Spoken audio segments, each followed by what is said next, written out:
Hello, everyone. I am here, and it's gonna just be me and a special guest throughout this race. Let's see. I need to unmute them real quick.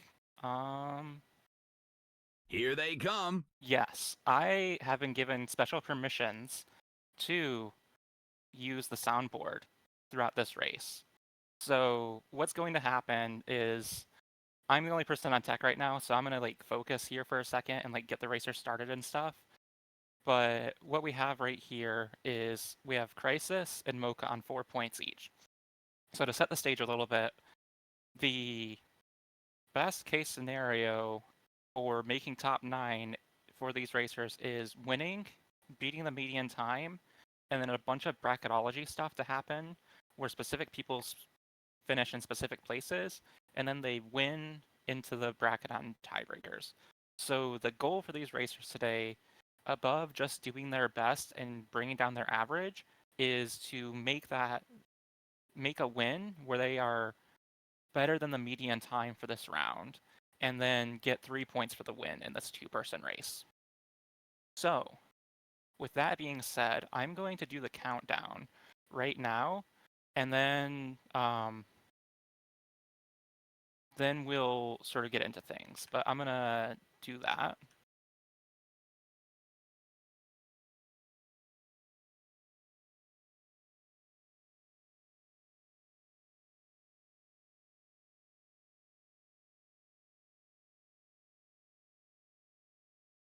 And we will move over to the screen. Yeah. So we have this going on. And then I also have to go start the timer. So okay, yeah, Mocha is still on Eevee, Crisis on Pika, so I can tell you one thing. I am specifically looking for the 26-27 on Pika. I'm also going to be looking for girl versus boy, and then the whatever numbers come out of these racers, because I think Mocha's going to be boy 4. I think Mocha's been boy 4 every time throughout this tournament. I'm gonna guess Crisis is boy 1. And then timer, cool. Okay. So this will be interesting. I think we're gonna have a good time here today, folks. I think that's what's gonna happen. Please let me know. Okay, the game audio is very loud, and I am very quiet. Okay. Let me see a second.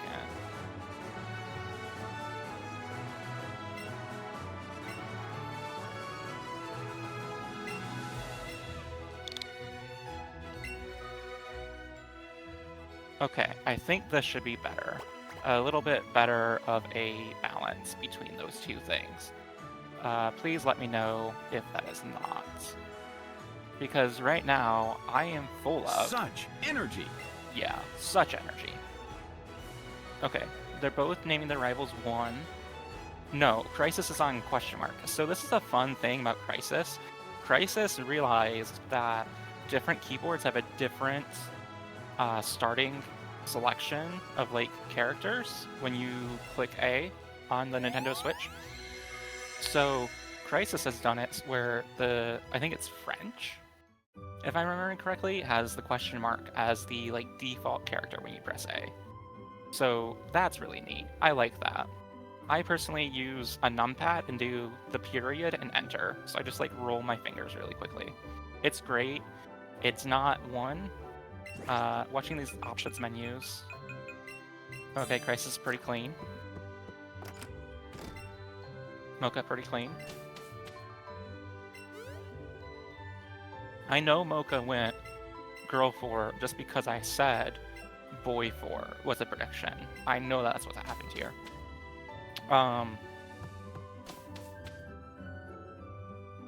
Yeah, the timer's going to be off slightly just because everything going on, but the race time will be the end factor, the end decider at the end of the race. This is just a reminder, because I know our racers are listening, to hit .done in race time when you're done. I don't know, people have been having issues with the thing connecting and like disconnecting throughout the race. So that's just a thing where it might not end automatically when you click like live split if you have it connected that way. Then we're going to be into this first catch. So I think the thing I'm looking for here is to see whether or not Crisis has a 26 or 27. I would expect that there would not be a reset on a 26. Okay, that's 27, so that's neutral. So there's no worries for Crisis. Crisis has a neutral Pikachu and knows that it can't be calm. So that's good. In this scenario, like specifically a race, you want this neutral Pika because the best thing in a race is a finished run, and neutral gives you that. It just says, here you go, the game is in your hands. You get to decide how much EXP you get from all your catches and how well you're doing with all those. So, Crisis is going to be happy with that. Mocha, on the other hand, does not know yet, because Eevee doesn't have that weird thing where 26 and 27 happens. So you have to either check manually, which I would probably suggest at this level, or wait until the Caterpie trainer in Forest, or the double kick teach if you catch something randomly, to learn what your nature is. And we'll see if that happens. We'll see if the check happens for Mocha. I'm not sure what the mindset will be there. We won't see Crisis checking. I know that for a fact, because Crisis already knows it's neutral. Unless he wants to know if it's like docile serious, he doesn't care. And I also want to clarify, those things do not matter. Docile, serious, quirky, it has no impact. The characteristic, which influences AVs, does not depend on docile, serious, quirky. It's like thinking way further in the run, when there's the synchronize lady, you can click the same color twice, and it'll give you a different one depending on which color you click between the 5 neutrals. And so you might think that there's some hidden like thing going on there with characteristic and AVs, but there's not. It's just random between the 6 because your stats are all 31 IV. Which is really interesting, I think. Like, if you haven't read up on it, go read up on the Bulbapedia page for characteristic. There are so many like edge cases that are covered in like figuring out what the highest stat is and what your characteristic is. There's so much stuff. It's like a complete Corvin explaining how about everything. It's really interesting. But for us, it doesn't really matter because all our stats are the same, so it's just random which one becomes the characteristic.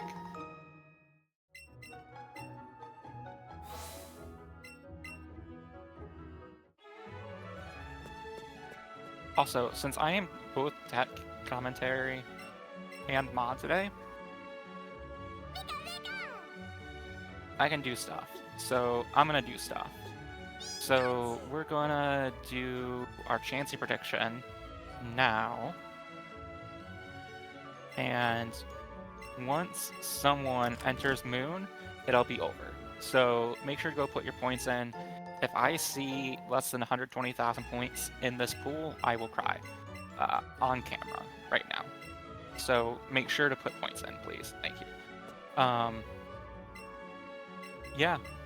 The first other difference with this game, focusing back on the game, these 2 battles will be different numbers of turns, most likely. Crisis is going to be 4 turn, anywhere between 3 and 4 turns. I think you can get a 3 turn where you faint, and that's technically optimal for Pikachu. You just have to be careful about what kind of money you're spending in pewter so you have enough money for the magic cart, because you get less money and you get less experience, so your level ups are a little bit delayed. With Eevee, the best case scenario is a 2 turn. The worst case scenario is like a 7 turn, depending on if you get growled a lot or not. Luckily, Pikachu's using a special attack, so Eevee can't really impact your damage. It just can knock you out before you knock it out, depending on the damage rolls of it.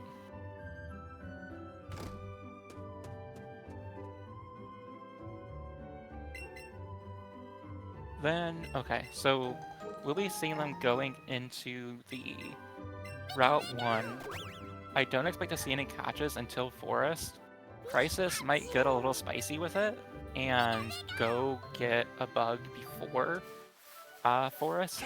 Personally, I'm not a huge hater of getting a Route 1 Oddish or Route 2 Oddish.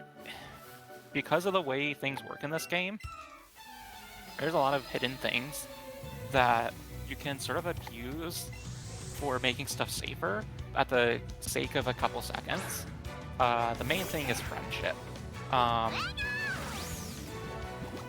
When you catch a Route 1 Oddish, it's going to be level 3 or 4, and to get a KO onto Onyx in Brock's gym, and in like 10 minutes, you will need to be level 8. And so you're at least gaining 4 levels. When you gain a level with less than 100 friendship points, each time you gain a level, you gain 2 friendship, and you gain 1 AV. So you have 4 AVs that get distributed at least among your stats. And you get 8 friendship in that time. The first barrier for another friendship stat boost is 77. So 70 plus 8 is 78, so you clear that bar. So I'm not a huge hater of like Route 1, Route 2 Oddish because you get that extra friendship boost on your stats, which might be another point, and you get like 4 or 5 AVs, which also help your special attack. So it's a little bit of time loss. It's not as much time loss if you were doing like Route 1 bug. And I think it's like generally just a fine thing to do, especially in a race setting where your goal is to finish. And in my opinion, cutting down on the number of Route 2 Oddish attempts is the optimal thing for a race. You just want to like have the Pokemon before you're going to Route 2, maybe catch a glowing Rattata or Pidgey on Route 2 and just send. You just don't want to spend time resetting Route in this scenario. And we'll see what Mocha is. I don't know Eevee enough to be able to say what kind of Eevee this is. So I will need some help from chat to identify what that is. Unless we can just wait for the double kick screen, which I'm perfectly fine with doing.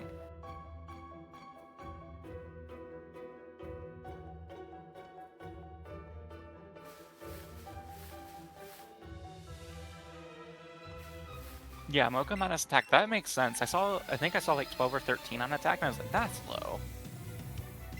So like, that's gonna suck a little bit, like, let's be honest. Yeah, 13.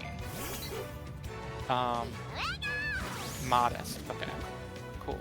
Now I get to do a little pin post. Crisis, neutral. Mocha, modest.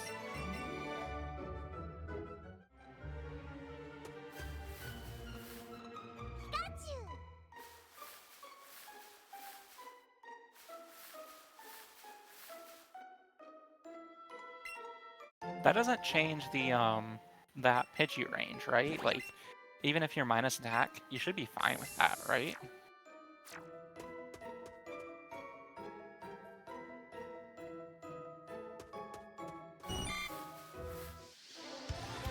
Okay, cool, yeah, Pidgey's still 2. And like, if you had gotten, like, say, Pikachu, I guess you might be more inclined to see that fight there with Pikachu, if you're like level 4.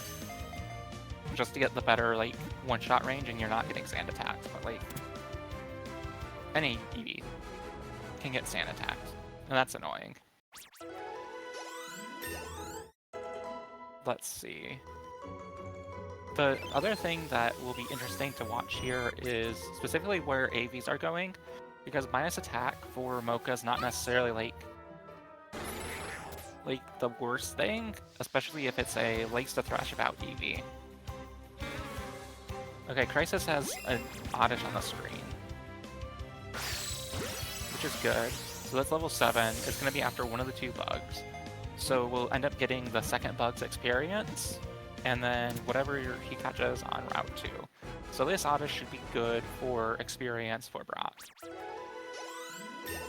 Yeah, and so he needs a Weedle or Kakuna now. Well, let's see. Has 1 attack AV. I know that. So that's good. This Pikachu, before level 20, is going to have at least 2 attack AVs. Or at least level 19.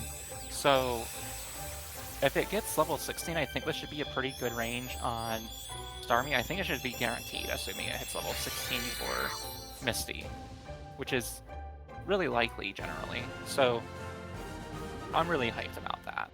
No Misty ranges is so nice. I love that. And let's see. Mocha is avoiding a Beedrill, and is avoiding a second Beedrill. And let's see, what is Mocha looking for here?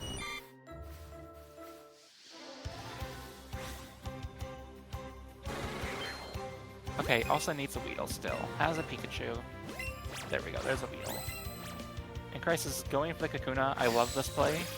The Great should be fine. It was razzed and 2 seed. It's like probably 85% or more.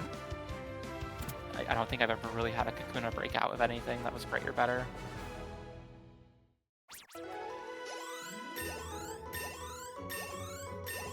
And 500 EXP, look at that. Look at that. Pikachu's already level 12. Yes, that is true. Plus special attack Buzzy Buzz is, like, good against Starmie.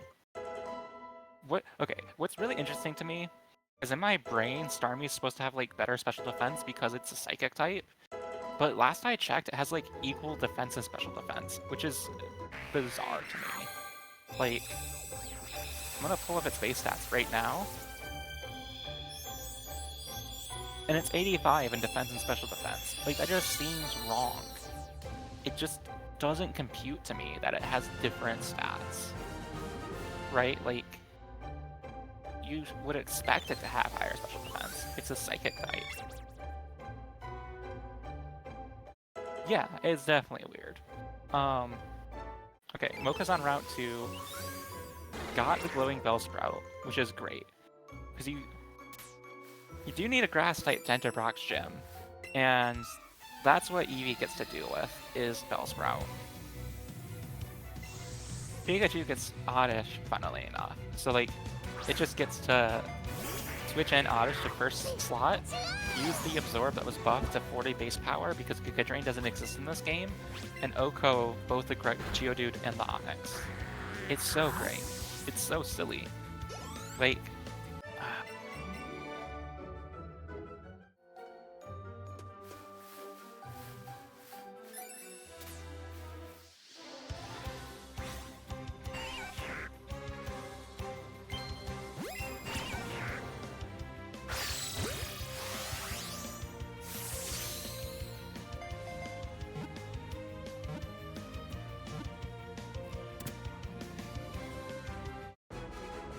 Super Bellsprout. Okay, so that's good and bad because Caterpie is now level 10, so it's gonna be a level 10 Metapod, which means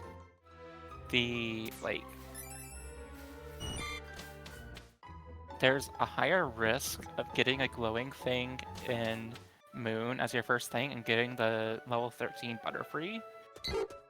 Well, no, not necessarily, because it would not learn the moves at level 13 as Metapod, so it's fine. But it is annoying because you have so many extra levels on things.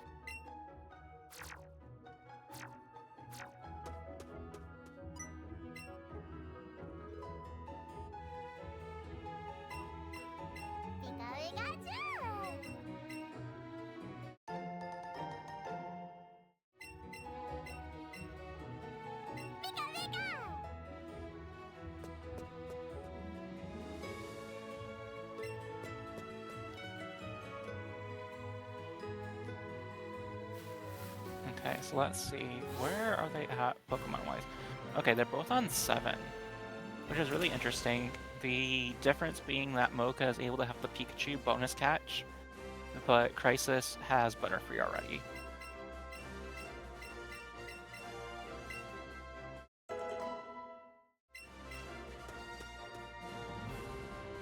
So this is an interesting spot. They're generally within like 30-40 seconds of each other. So I think this is, let's see, this is gonna be interesting. The thing I'm looking out for here is, does Crisis get the one shot on Onyx? And I think his Oddish is level 11 now, so it should be fine. Yeah, level 11. It should hit 12 off of this even.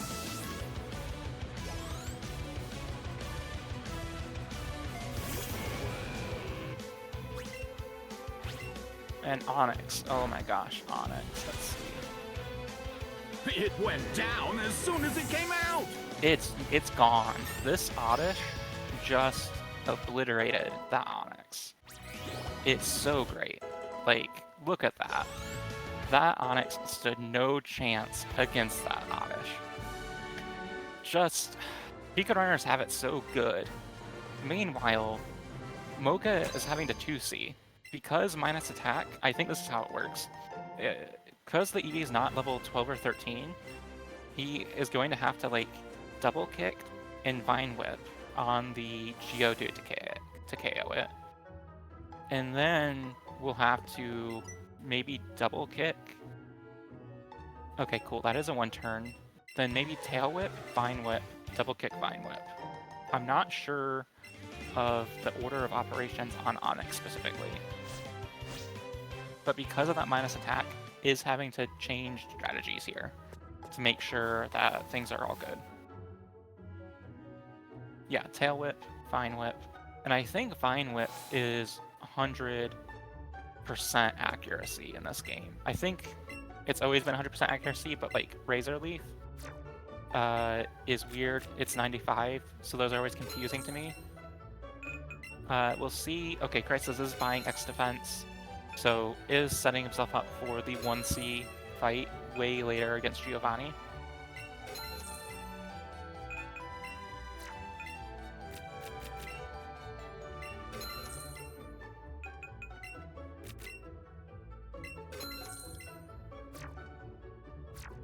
And a reminder that we do have a prediction up, whether or not we will see a Chansey in Moon. There are two racers, so we have to consider that there's only two chances, two runs through Moon to see a Chansey. We did see a Chansey at the last second last night, so I'm very curious if we'll see one again, and then if it'll impact the race significantly.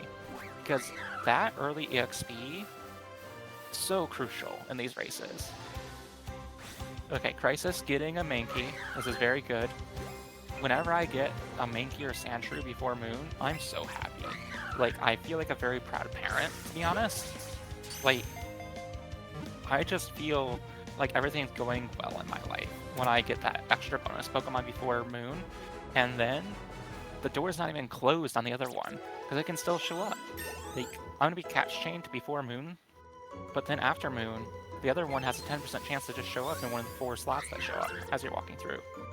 So, I really like this for Crisis. The thing... And there's the Sandshrew. Look at that. Look at that. That's so nice. Mocha, on the other hand, because that's EV version, right? You don't have two things. You have Ekans, which has a 20% spawn chance, rather than Mankey and Sandshrew, which each have a 10% spawn chance between them. So, you only get Ekans, but you've already gotten Pikachu, so it's like you've already gotten a Mankey, and you're just looking for a Sandshrew now.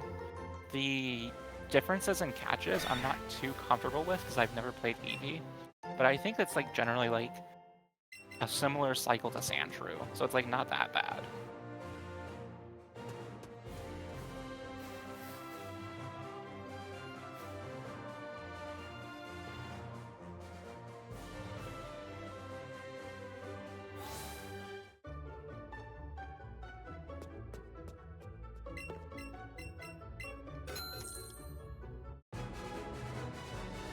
Yeah, and these Pokemon on this route aren't going to be too difficult to catch even if you don't hit the circle. Because they're still less than like level 10 most of the time. I think they're like max level's 8 or something. So like you can just switch to a Great Ball and then like you're just fine. Or you can do 2C if like your bugs are close to evolving, which is a thing I like to do, is just like have the 2C out and ideally like get my bugs evolved before like I really go into Mount Moon, right? Because that's to me a sign of a really good run, is just like being able to deposit them before I go into the basement and catching stuff. Then this Oddish should have no problem 2-hit KOing this Bellsprout. There was a Clefairy right there. The 1% Clefairy for Mocha. Okay, yeah, this Oddish is not going to be a problem at all. It's faster than Bellsprout. Good. So, notably, Crisis did not menu here, because in Pikachu you generally don't menu until you're in the basement. Mocha is going to menu here because you get to teach Headbutt, and because you're using Eevee as your attacker during this section, you get to have Headbutt, which is a really strong move for this point in the game, especially with the same type of attack bonus. So Eevee is going to take that Headbutt now and use that against the Bellsprout to get a better range, I'm guessing. Tackle probably wouldn't one-hit KO, but Headbutt will. And the same thing for the Sandshrew. So now Crisis will menu later, basically using Oddish for these two fights, because Sandshrew is like the one thing that Pikachu can't deal with effectively. And then we'll... Okay, cool, it's fainted. Then we'll deposit the extra things like the Magikarp, the Mankey, the Sandshrew, if they're in the party. Teach Headbutt, and then Lure. Before going down this last ladder.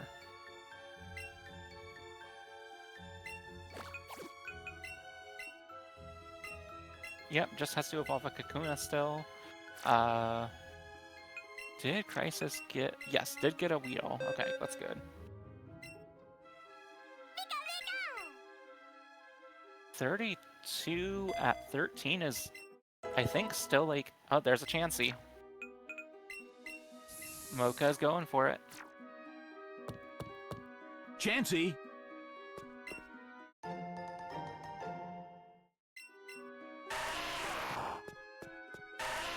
Yep, you have to get all your ducks in a row. You have to get the 2 Great Balls, your Raspberry, and then your 70% catch.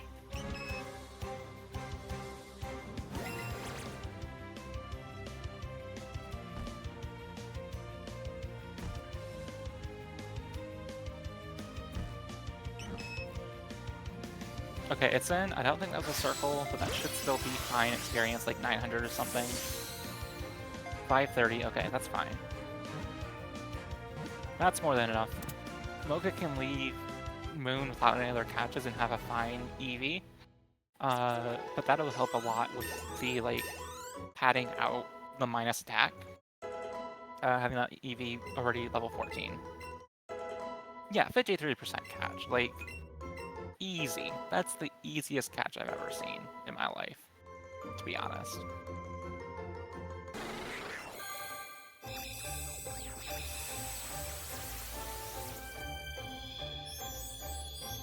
And I don't... Butterfree shouldn't learn any moves here. I don't think it hit 13, and I don't think it would learn the moves here regardless.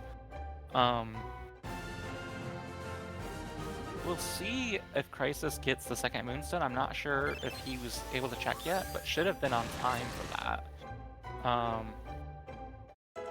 Mocha, I don't think will be able to make it unless the timer was set to like 32 or 31. Yeah, no double Moonstone for Crisis. So we'll just have the one. We'll be using that on, ideally, a Nidoking later on in the run.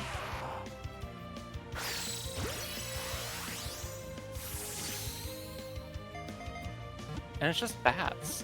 What has happened here on Mocha's screen? but there's just bats. Okay, there's a Geodude.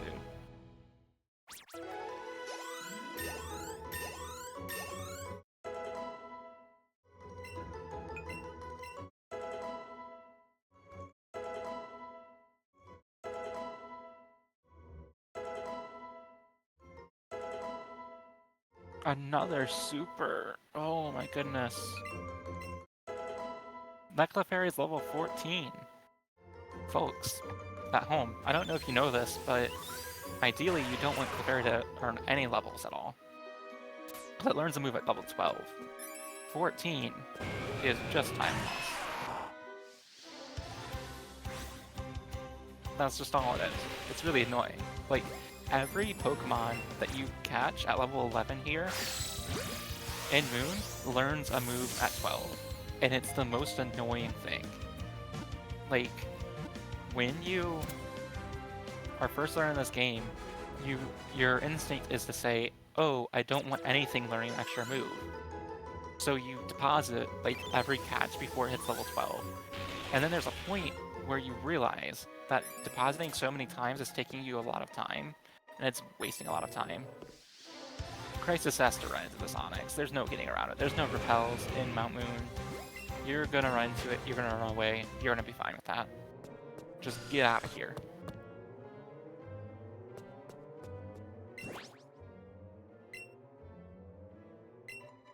And then depositing now, this is good. Basically, there's a lot of walking to be done here. I think Crisis could still catch a Chansey. So at this point, you deposit everything and just say, there we go. Look at that. See, this is why you deposit early, because this happens. You run into the Chansey, and if you had a full party, what would happen? You just would level everything in your party or have to run away from it. It's the worst feeling to have to run away from a Chansey because you didn't deposit. It's just like, excellent. Let's see. This is what 75%, 72%. Look at that. Look at that.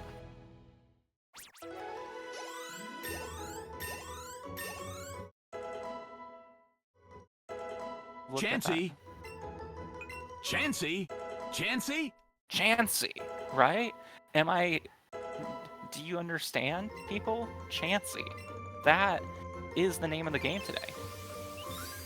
Level 19, coincidentally, definitely has a range to KO that Starmie. So, does not have to worry about Misty at all. Will have the range on the Coughing. One of the things that I really like in Pika is in this scenario where your Pikachu is really over-leveled, you just save like 20 turns early on. You save like half of your turns. It's the most busted thing. And then like after a point, you don't save any turns, but like if you get like the Moon Chansey, you're set for life. You're doing good. Like, you can save a turn on Rival because you OHKO the Oddish. You get a 100% KO on the Starmie, so you don't have to worry about that. You can potentially start OHKOing the Sandshrew on Nugget Bridge. You get an OHKO on the Coughing on Nugget Bridge, so you don't have to worry about that. The second rival fight on the... There's a Clefable. Of course there's a Clefable. Like, why would there not be a Clefable? This is a Bat Catch. It's, like, difficult, more so than Chansey.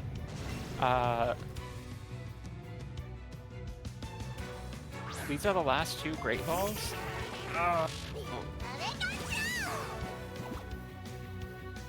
Still got an excellent. That is great. Don't tell me the odds on this. I do not want to know.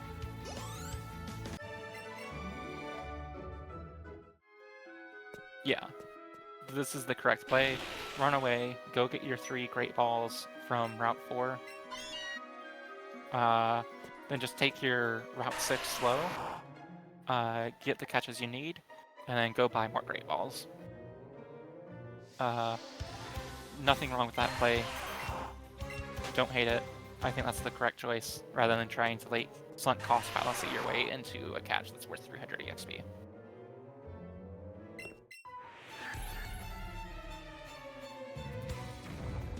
Notably, they're on the same fight. Yes. Crisis is just 3 pokes ahead, I think.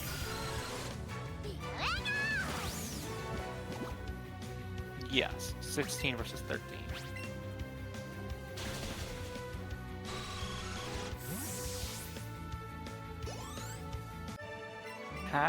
Crisis has deposited the Chansey, which is interesting, because this is a thing that I find myself coming back to, this question.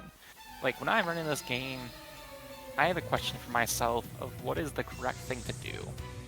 And the level 11 Chansey will earn levels if you don't deposit it. However, you might have to bend you into your bag anyways at points. Like, you might have to go into your bag and use an antidote later on into the run, in Cerulean or on Mega Bridge. You are definitely going to have to go lure on Route 6. So, the question is, what's correct? Like, sometimes you're just like, okay, well, I can just carry it and just wait until something happens. At level 19, I think it's definitely correct to deposit. My question is, like, morally, what is the correct place to deposit, knowing that you already have, like, main key Sandshrew and stuff? Because if you were catching, like, a main key and Sandshrew in Route 4, you might not deposit it yet and just deposit it with those. But being 19, and the only thing you could catch is a Charmander, it's probably fine to deposit now, but, like, these are the questions that keep me up at night as a speedrunner. So I just want to make sure we're all on the same page here.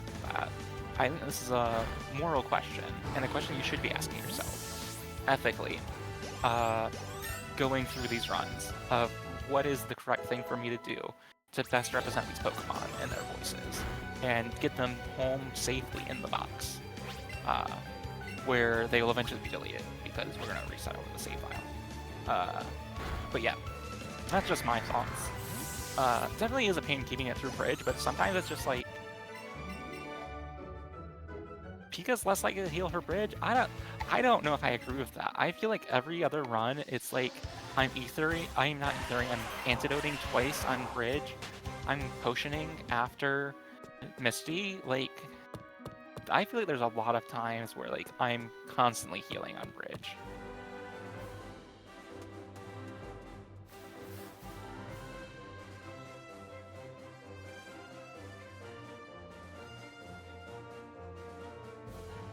Yeah, but Eevee gets a bouncy bubble, right?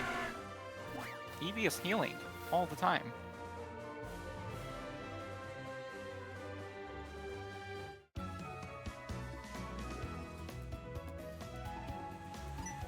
I just had this really random thought, like, what if you guys just couldn't hear me the whole time? But I realize that that's a silly thought, because you've been responding to me in chat, so thank you for responding to me and, like, understanding where I'm coming from right now. Really appreciate it.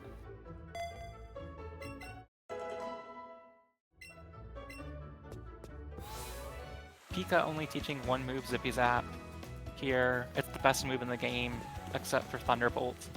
Eevee teaching 3 cheater moves of Buzzy Buzz, Bouncy Bubble, Sizzly Slide. You basically just get every type coverage in the game, and you don't one-hit KO anything, but you 1C everything, basically. It's really interesting. It's just, I don't want to do that much menuing. I don't trust it. I'd rather just do Pikachu, just spam my little emotes, my little LFG, and then just Zippy Zap, and be in control of my own destiny. Also, I just think Pikachu's a fun game because you get to ride a dog, and I think the dog is fun. It goes fast.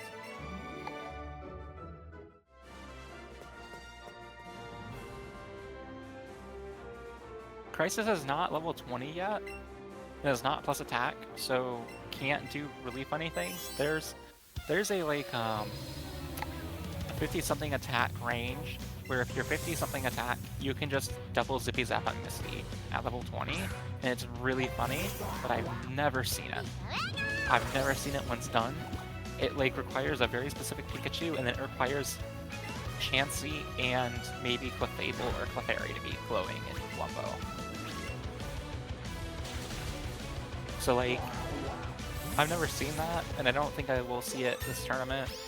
Maybe we'll get lucky. No, there's level 20. Oh my goodness. Level 50 attack?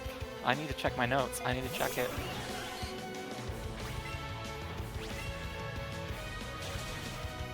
Starmie is sent out.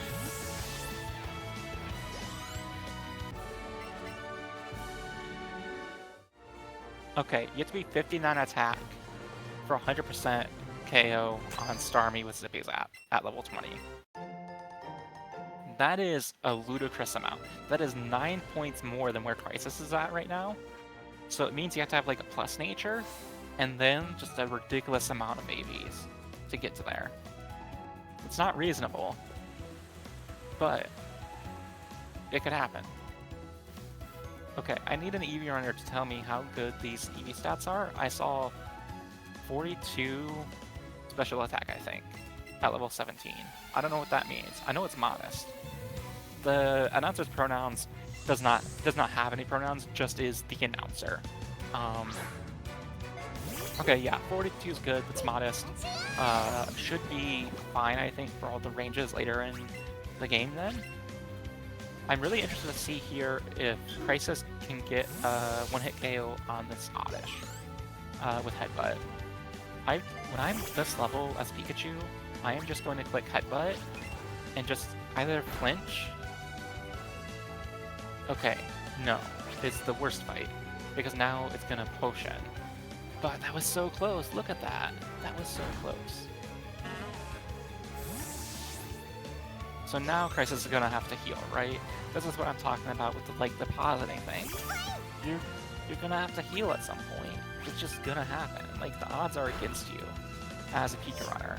The world is stacked against you. The deck of the world, the dies that it casts, are not in your favor. And so you have to just say, I'm gonna keep this Chansey in my party, and I will deposit it when I antidote, because I'm going to have to at some point in my life use an antidote. You know?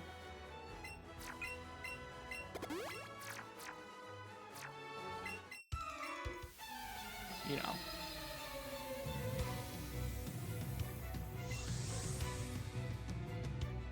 Alright, I should run ads. Okay, I'm very sorry, chat. I'm going to run a minute 30-second ad because we are now going to be just on Nugget Bridge here. So, goodbye. I'll see you in a bit. In the meantime, I'll run Hangman.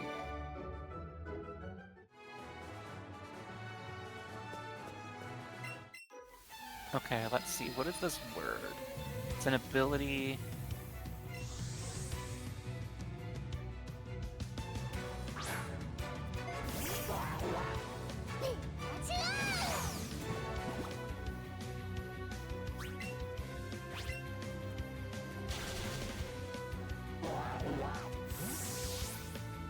What is this word?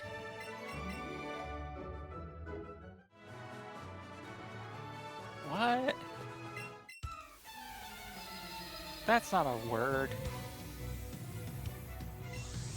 I'm sorry, YouTube viewers and people who are currently still watching, but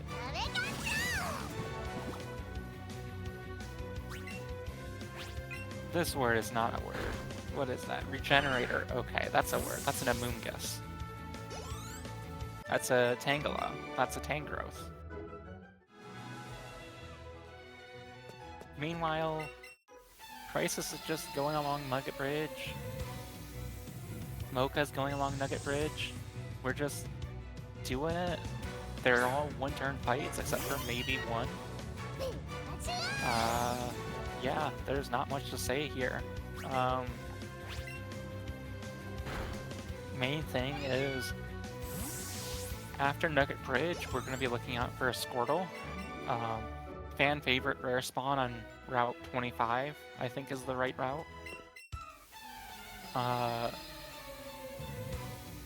Yeah, Meowscout gets Regenerator. It's like really weird, it's really frail, and they gave it like U-turn and fake out.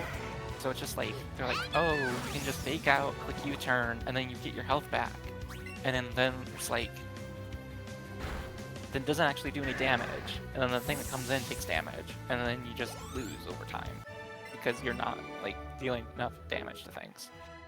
It's not very good in VGC except for when it is. Like in restricted formats, it's really good because it gets wide guard. This is the coughing I was mentioning earlier for Crisis. This coughing, level 20, does not stand a chance against it, that unless maybe you're minus attack. Yeah, you just lose over time. Like, if you click like the right buttons with Mienshao, your opponent just like focuses the other slot, and it's just like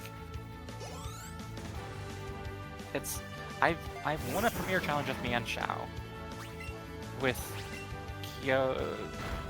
Rayquaza and Ho-Oh, but like that was a special time.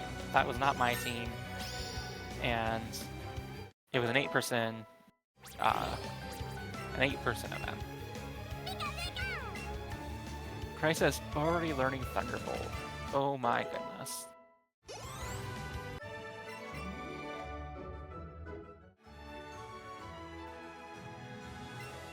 So Crisis can do a funny thing here. Because he's already got Thunderbolt, he can just 1C the next rival fight, and also can just, I don't like this, why are you doing this?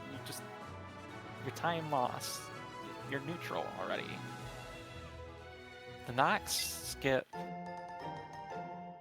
is so scary to me on just an existential level. I'm really curious to see if Crisis clicks Thunderbolt here, because it actually saves like a little bit of time over Zippy-Zap, because Zippy-Zap has the crit tax.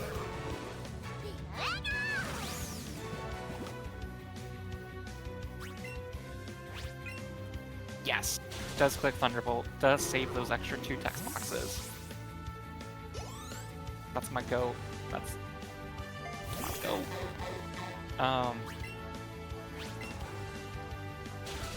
Oh my goodness. That zipper skip from Mocha was so scary. I know what trainer vision looks like, and it was... Oh, that had me shaking in my boots that I'm currently not wearing. Notably, Crisis does not have a better ditch build time available here than the ditch build time that was set last night, so he should not go for ditch bill. That will not net him the bounty. Yeah. Now we just get to wait. There's like a couple minutes here. Better not ditch Bill. There's no money on the line. You better not do it. See? Save Bill. Love Bill. Care for your friends. Yeah, both runners, I think, did ditch Bill last night, if I remember correctly.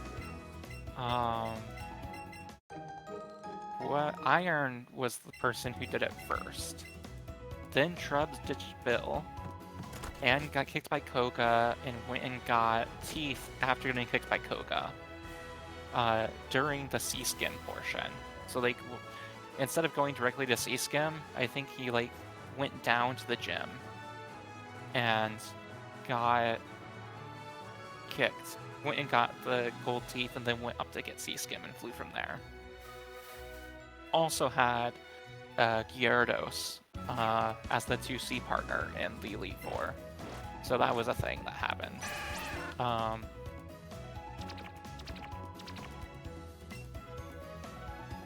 Let's see. Mocha about a minute behind. The Clefable catch really, like, it wasn't the worst, but it did just eat up a lot of time. and resources, and I hope, because I didn't make a note of it to check, that Mocha did get those 3 Great Balls from that bush on Route 4.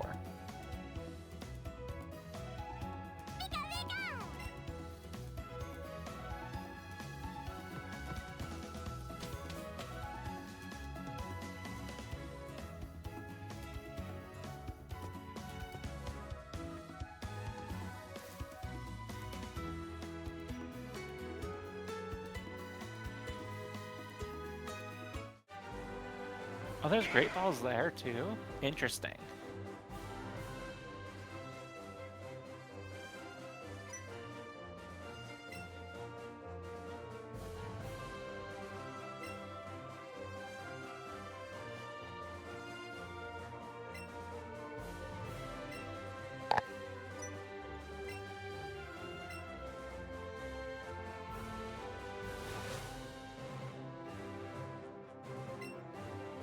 Okay, the cutscene that Crisis is currently in, that Mocha is going to be heading to in a second.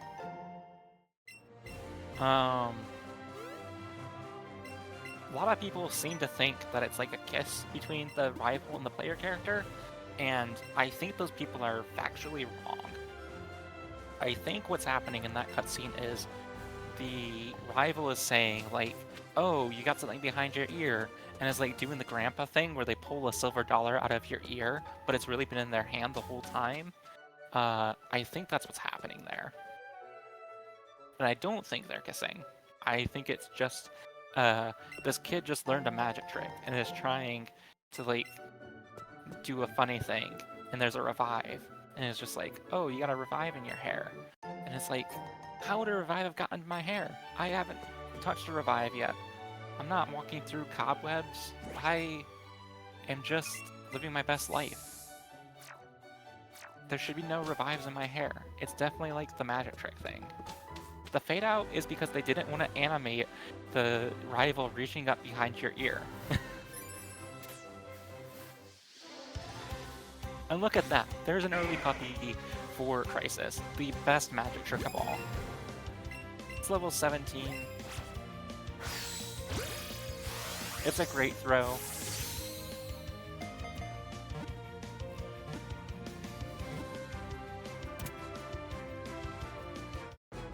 And it's secured.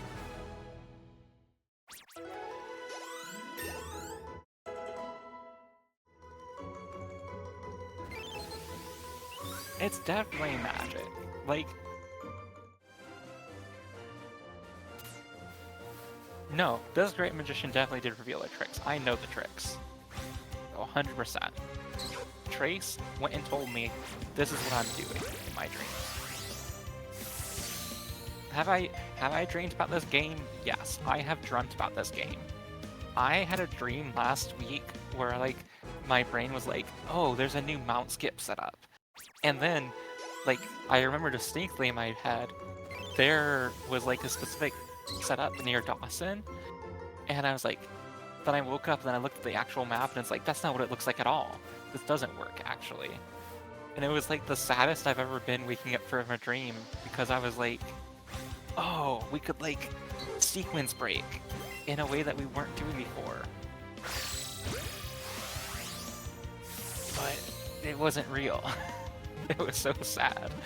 Like, I can't describe the disappointment I had waking up, because I, like, realized that the actual, there is an Abra. Okay, good, it did not see Mocha.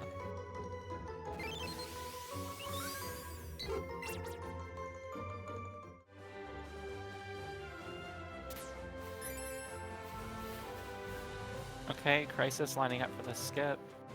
Good.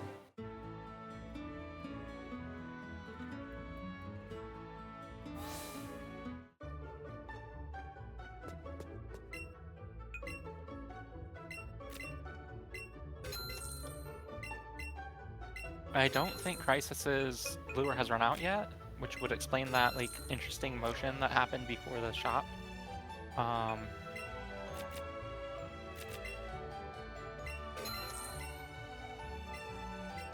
Okay, Mocha just grabbing.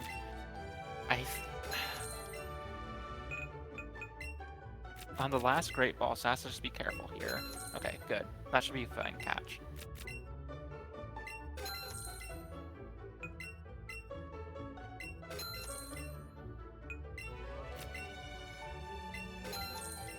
Notably, despite running out of Great Balls here, Mocha should be fine on Route 10. Because of the way that we do the shopping, you sell all of your Pokeballs. Then you're left with 0 balls in your bag. Then you buy about 20 Great Balls. Why did I think there was 1 left? Okay. And if you were to run out of Great Balls on Route 6, your next throw would just default to Great and Premier Ball. And then once the Premier Ball is gone, you would just go to Great Balls immediately. So it's fine. It's fine if you run enough Great Balls there. It's just you want to make sure that like you're not doing it before something harder to catch like Jigglypuff.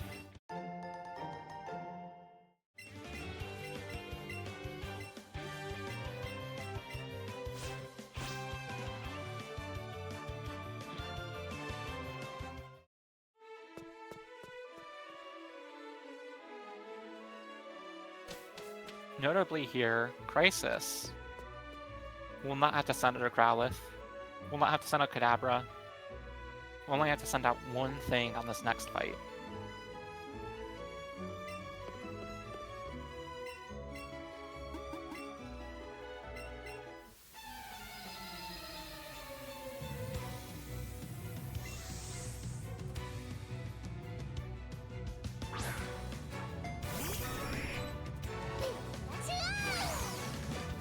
And that thing is... Pikachu is sent out. Exactly. Pikachu. So you just T-Bolt here. You should have enough HP left over from the Nugget Bridge, and then it catches that level you up on the Route 6 to survive two or three quick attacks from Eevee. So you just X-attack twice on this fight, and then you Zippy Zap on the 3rd turn for Eevee. And then you headbutt the Oddish. As long as you're not like min attack, you should get the Oddish plus 4 KO range every time. And Oddish is evolving, look at that. That's not necessarily the best thing because you kind of want to keep Oddish for the next section, for at least the first catch on Route 10, but sometimes you just are in a scenario where you have to deposit everything else in your party. And then you just have to 1C the first thing you see on Route 10. And I don't think Crisis has caught a rat yet.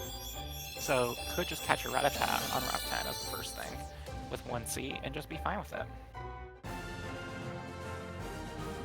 Yeah, it's pretty late. Like, Gloom Moon is the thing that I like to see in these types of runs. But we did not see that, so that's unfortunate.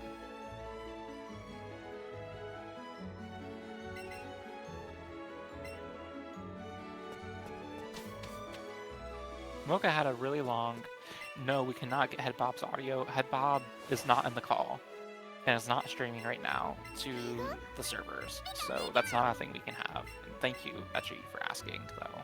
I'm glad you did ask. I won't fix that. Actually, listen to my co-commentator. Pikachu is sent out. And that should answer your questions, thank you. Mocha had a lot of catches on the previous route. I want to go over those right now. There was a Pidgey, the last thing which is caught, which is good. There was a Vulpix, a Jigglypuff, and then Abracadabra is already evolved. Amazing. So what Mocha's gonna do is, on Route 10, Moonstone that Jigglypuff, then deposit the, not the Gloom, but the Vulpix and the Wigglytuff. The Bellsprout's still not evoed, so that's good. So we'll be getting EXP on both Bellsprout and Pidgey on Route 10, and that'll give a couple other quick evos. So it should bring Mocha up to 20 as well on Route 10. So they're very close on catches right now.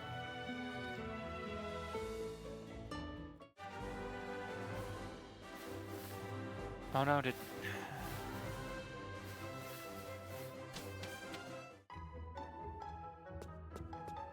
What happened to Mocha's thing? 1 second.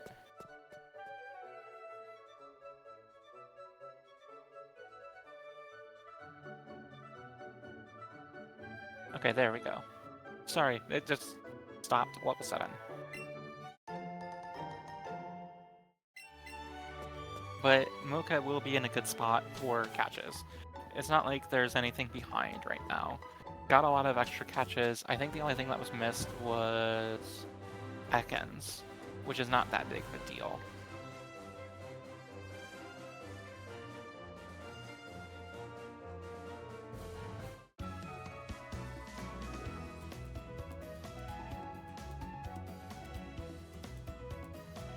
I'm gonna be honest, people, I don't know what these runners' paces are. Pace in this game, it's not even a lie based on like catch count and stuff. It's a lie based on how familiar a person is with mashing, menuing late game, like how comfortable they are with like making the snap decisions on what strategies they need to execute.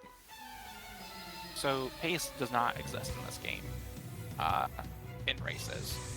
And it especially doesn't exist when things can just happen. So, I don't know what pace is. I don't know. I'm not gonna know until the runs. We're not gonna worry about that. What we're gonna worry about is each other and making sure we're all here and enjoying the time we're having here. And I think that we're just doing that right now. Because right now, we have Such energy. and right now, This is an important battle for both trainers. exactly. So we're just gonna focus on ourselves, focus on the runners, and give our energy to them. The fact that I was given the power to use the soundboard should terrify all of you, to be honest.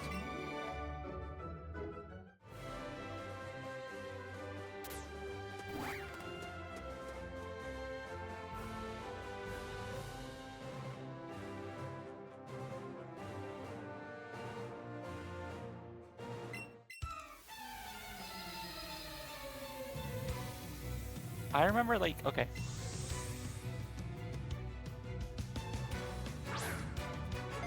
I can't go to that tournament, actually, I don't have a badge. No. No. No, this is so sad, I can't have two.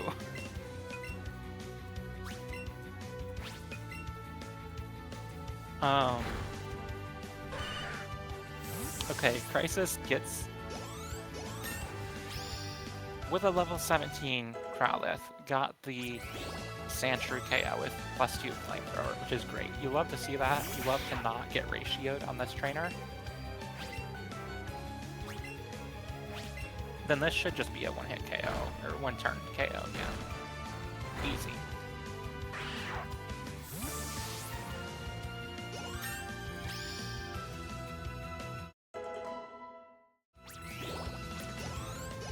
Then I'm curious to see... I don't think Crisis has any... No, did catch a Pidgey on Route 6. Okay, so we'll have the Pidgey for Route 10. Okay, that's good. We'll have the second controller catches there.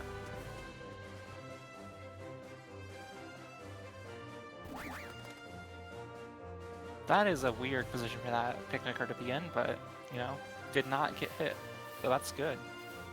No optional encounters is a great thing to see. Crisis starting off the Nidoran female.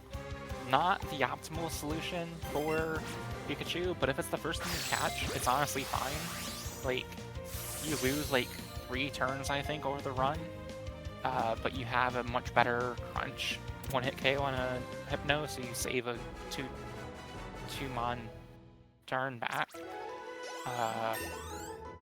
And we'll be getting all of the XP from this route, so like, at this point, seeing what's already on the route, if there's not a Nidoran male that's spawning right now, I'm personally committing to this Nidoran female and just taking Nidoqueen throughout the run. Maybe that's just me, but like, I'd rather have the thing with high EXP than just like a Nidoking with like middling EXP, that's like not gonna be able to get the ranges that I want, and it's still gonna need the extra help throughout the run. And it's less menuing. It's fine. Okay, yeah, no Nidoran Male, so it's just gonna grab the Spearow, grab the Krabby, and I think should be done on this route generally. Yeah, there's not much else to get. There's maybe Rat or Nidoran Male, but those don't spawn, you just move on. Your catch gun's fine at this point. Tentacle's not planned yet, so you're living life large, like Larry.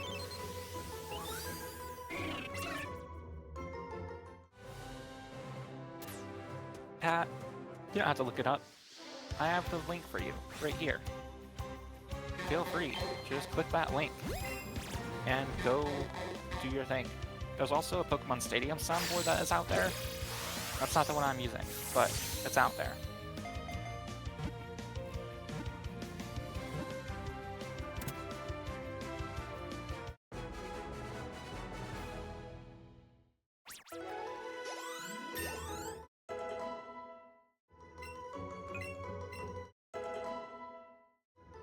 Now folks, let's talk some history. Last year, did you know? Did you know?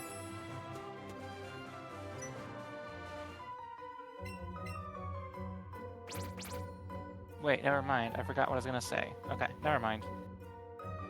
You found the Stadium Announcer website. Yeah, it's just like, it's different. It like has a bunch of like channel point redeem square things on it. And it's like different.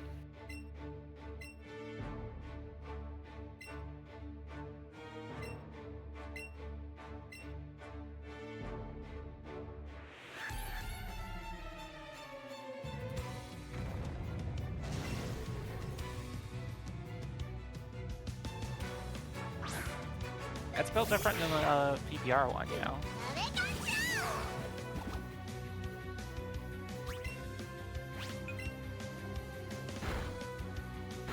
Oh, right, this is what I was gonna say. Last year, did you know that Etchy Won the tournament. Did you know that?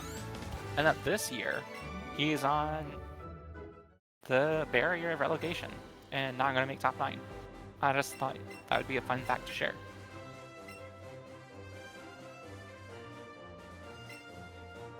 Mocha getting the Nidoran Male, not necessarily like needed in this catch route, and I don't think we'll even be evolving it to Nidoking.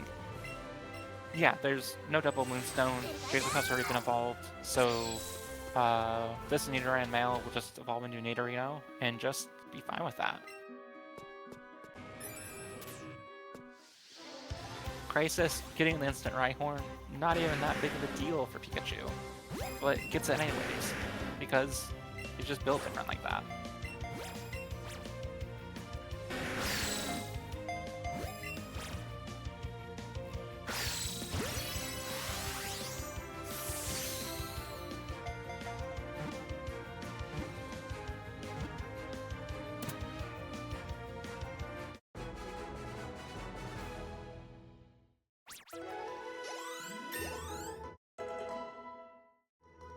Okay, we have a Spearow.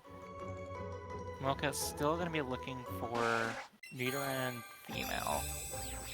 The fun thing is both these runners haven't caught a Rattata or Raticate yet. And those spawn like basically anywhere. So it's just a matter of like whenever they show up. Not like, they're not like in a rush. I think the best time for Raticate would be either Route 10 or Route like 7 or 8. Those are when I most appreciate it because it generally will get your like Nidoking or Nidoqueen to be above the level that you need it for like good ranges. And it'll give you like a good extra little boost into Hideout. However, they also just spawn everywhere. They spawn on Route 17. They spawn on Route 21. They spawn in Mansion. They just spawn every which way. And it's genuinely fine catching them anywhere. It's just like, you don't want to have to like go out of your way for them. If you run into them, cool. If you don't, that's also cool. You just go catch a primer.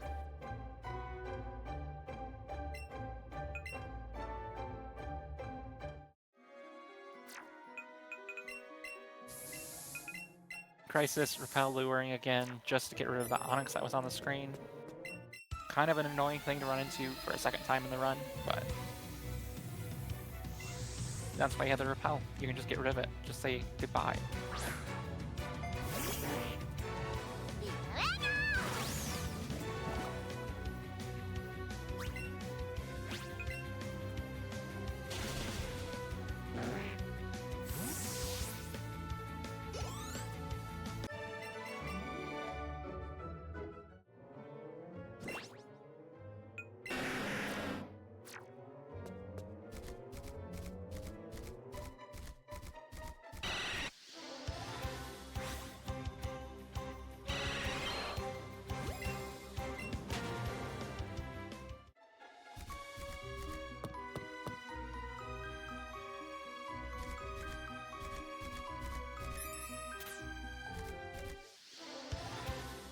That was an interesting thing that I just saw. Mocha tried to re-lure, I think, without repelling, or maybe did repel earlier in the menu.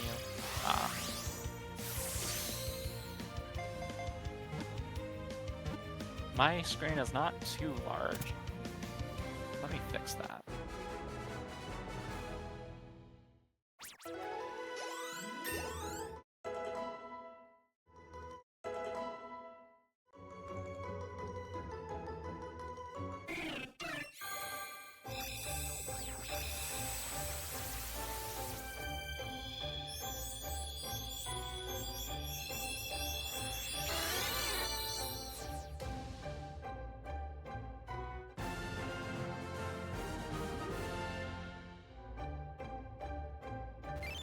The thing I'm looking out for is if Mocha's party is above level 23.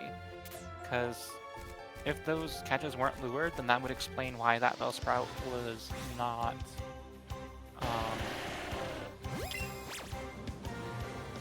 evolved yet. But generally that Bellsprout should be evolved at this point, in my experience.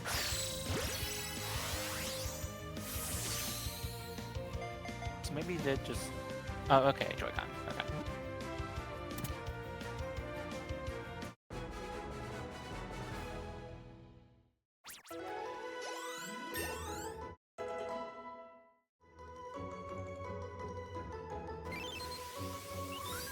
Did it Queen already level 26 for Crisis? That's interesting.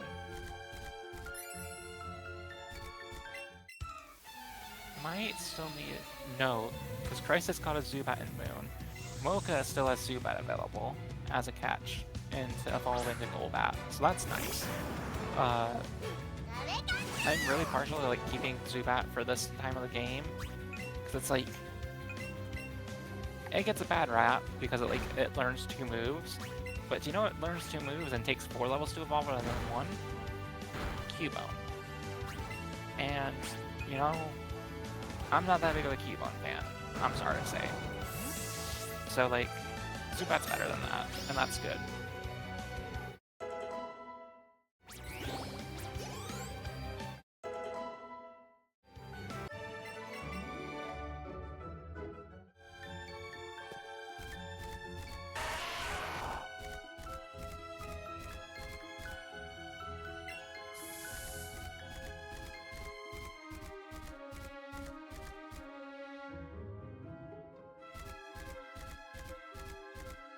But I'm just seeing where the rest of these guys are gonna come from. Crisis, running to Zubat, understandable. Oh no.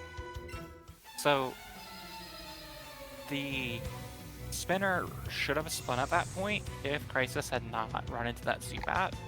However, because Crisis ran into the Zubat, the spinner was frozen for 2 seconds, which means the... Oh, and this is the one where it has a Sand Slash, I think, too. I ran into this one last year and it was so sad. I did not have a good time with this.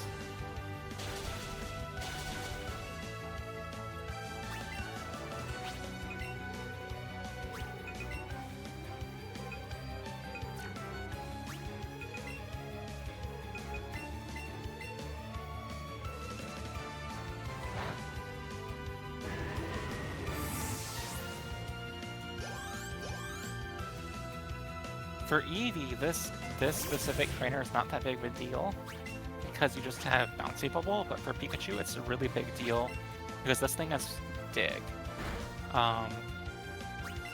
Okay, good, it flinches, so it's not terrible, but it was a lot of time lost here. Mocha has now gotten the Rhyhorn, just needs to execute on the catch to get it, and we'll have it in his party in a second.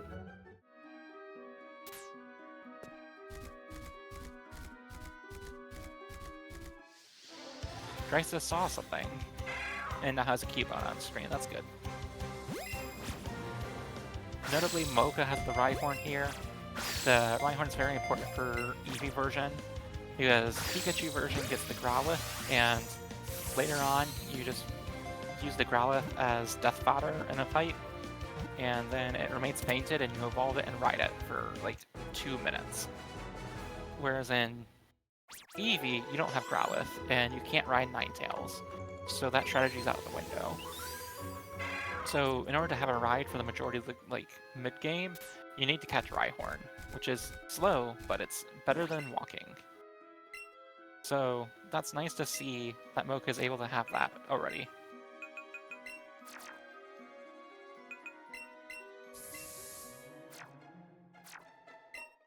In Crisis, it's just going ahead and repelling the rest of the tunnel. I think has everything that you can ask for. Yeah, I don't see anything else on the tracker that you would want. Yeah, the only thing that you could get is Charmander, but I don't think it's worth keeping the lure up just for a Charmander.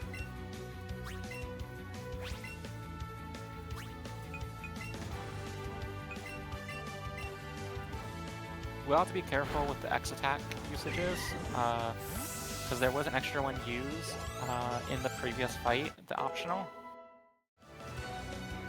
So it's like, now you just have to sort of be aware of that. There's the extra X attack in Tower before the set of stairs that takes you to the cutscene where you see the ghost for the first time.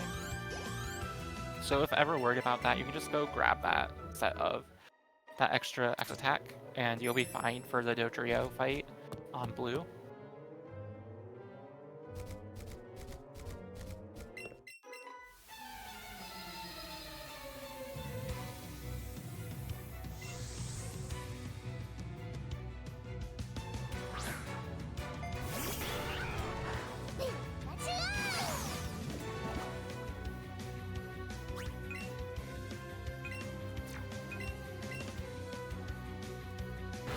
What was that? Was that a Grappler? There were so many levels there. Yeah, that makes sense. Super Grappler. I was just looking there, and all of a sudden the Rhyhorn was level 26. Yeah, level 27 Fearow. I was just like, what is going on here?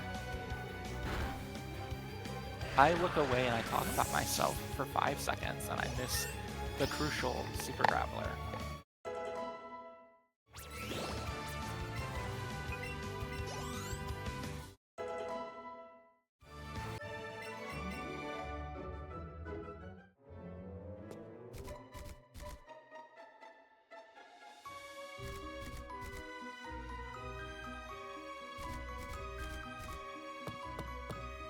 Let's see, I think Mocha at this point only really needs a Machop and a Zubat out of this tunnel. And there's Machop. I think that's Machop. Yeah, that's Machop. And then also we'll need a Zubat at some point to finish off this tunnel.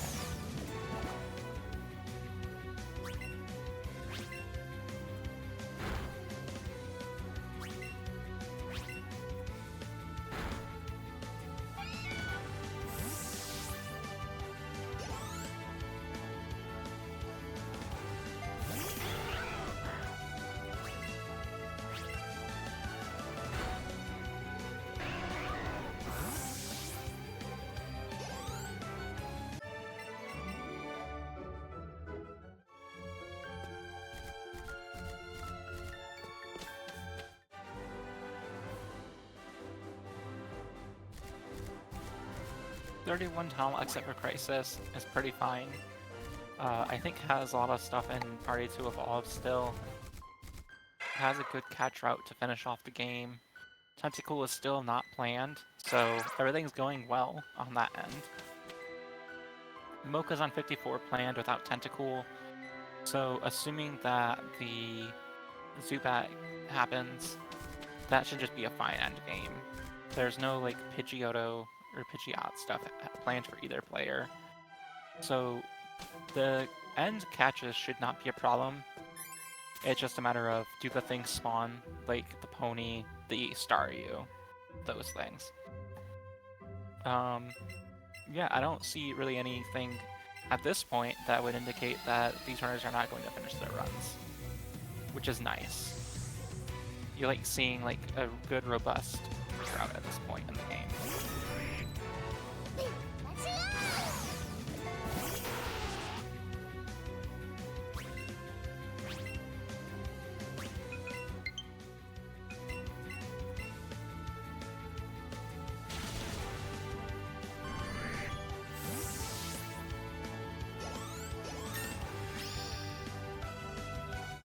Zubat is the worst catch in the game also. I would like to remind people. It's just always moving. It's so hard to hit a circle. I don't like it.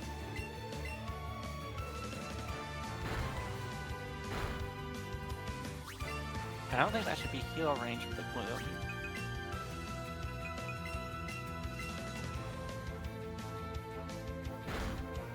Okay, good.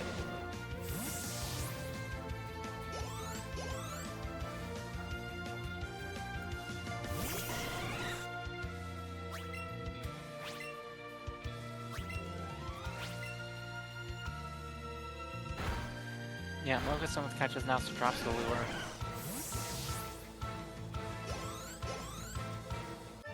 Is being careful of that spinner.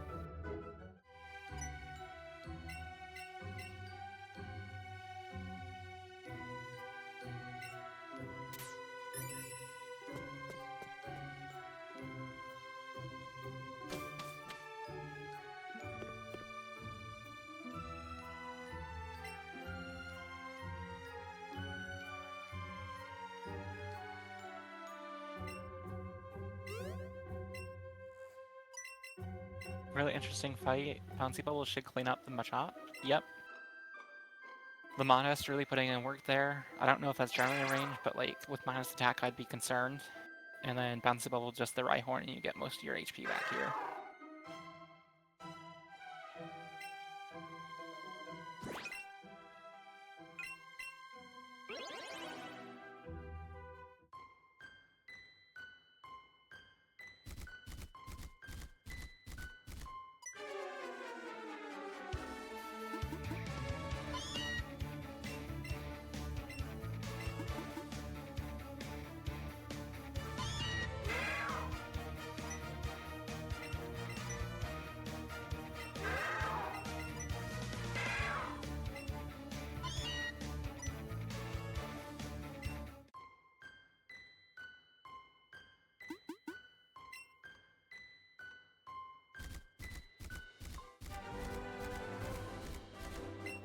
Notably, because Crisis does not have a Nidoking, this fight here against this fairy will be 2 turns.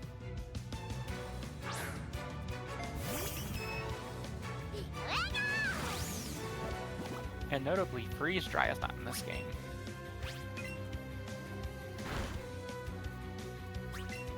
Headbutt, okay. Sippy Sap should pick that up. Yes, good. High enough level to get away with that. Some Pikachu cannot get away with that, unfortunately.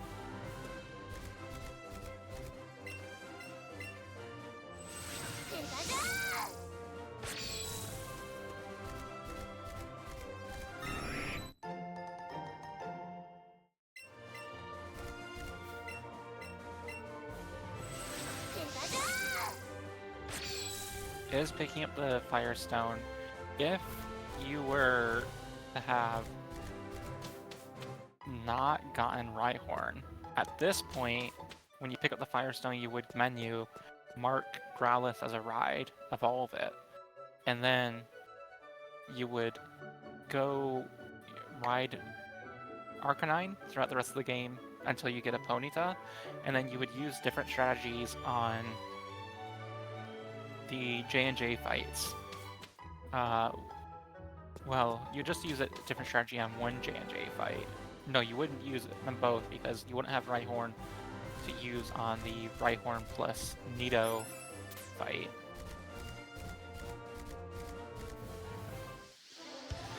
Unsure what Crisis is running into. Okay, it does have a rat.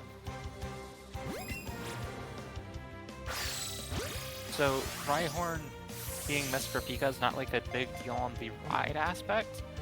Rhyhorn just has like a turn or two of time save compared to other options in Pikachu's fight routing. So it's preferable, but it's not like direly necessary.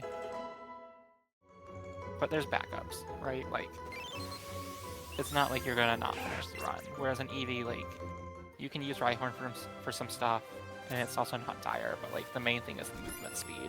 It's not gonna be there for the rest of the run until you get a Rapidash.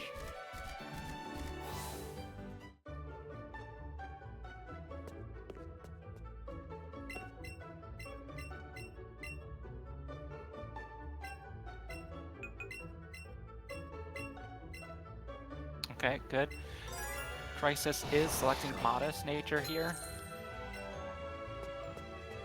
And I did check the timers at the beginning of the stream. Both players set their timers for the synchronize correctly, so there's not going to be any weird like setting synchronize and then running out before you actually catch the Starmie, or the Staryu.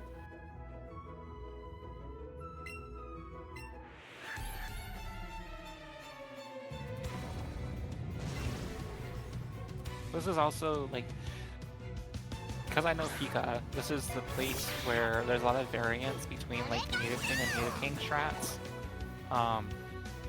Here, if you had Nidoking, you'd too see this fight with, I think, Zippy Zap and Poison Jab, and you would one-turn it. But because you don't have Nidoking here, you're just one-seeing this fight and just sort of, like, Linguining the fight to the end. No, actually. Team Rocket was not in Pokemon Battle Revolution, and the announcer does not have any negative thoughts about anyone. So, thank you for the question, but no thank you.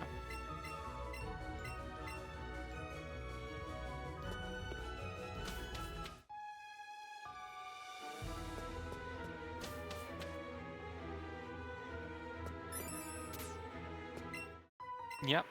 PBR announcer is the perfect human being. The perfect American, even. The ideal American.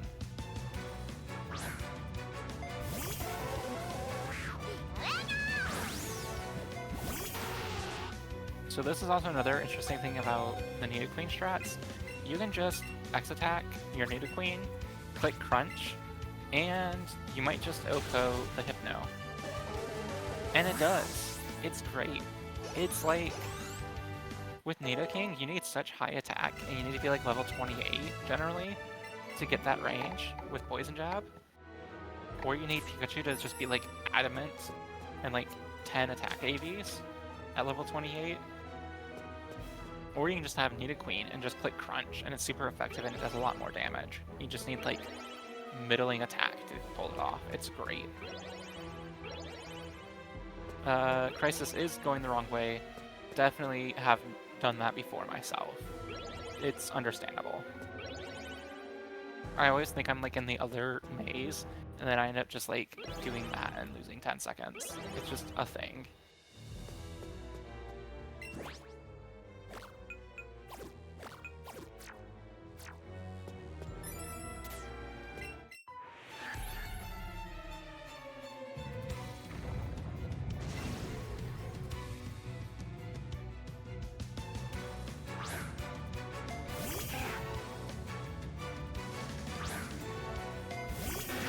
Another thing with like Nidoqueen, you just sort of like 2C everything in here, And it's sort of annoying because, like, the fight here, you're supposed to Helping Hand Drill Run turn 1, and the notes say it should be 100% like KO.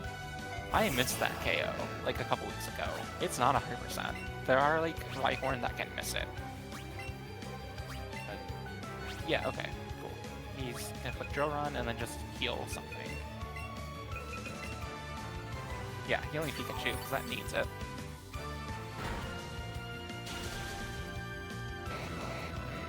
And then just carrying the 2C into the next room, because you're going to just most likely just Helping Hand and Drill Run the Grimer on the next fight. And then you just keep Rhyhorn, Nidoqueen until the... Okay, is going with Pikachu. Interesting.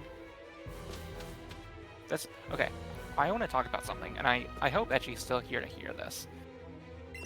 The biggest complaint that I hear from people learning this game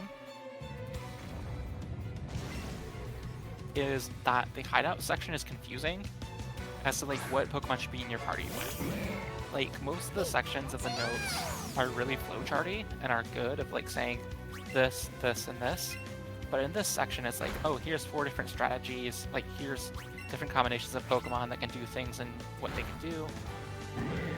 And it's not really clear when you should be menuing to like move Pokemon into and out of your party. And I think that we can do better. I don't know how, but like it's to the point where like I just sort of like just default to like doing Rhyhorn strats in this Grimer fight because it's like just less menuing overall. And I think that's fine, but it's just sort of like, I don't know, it's weird. I don't like it.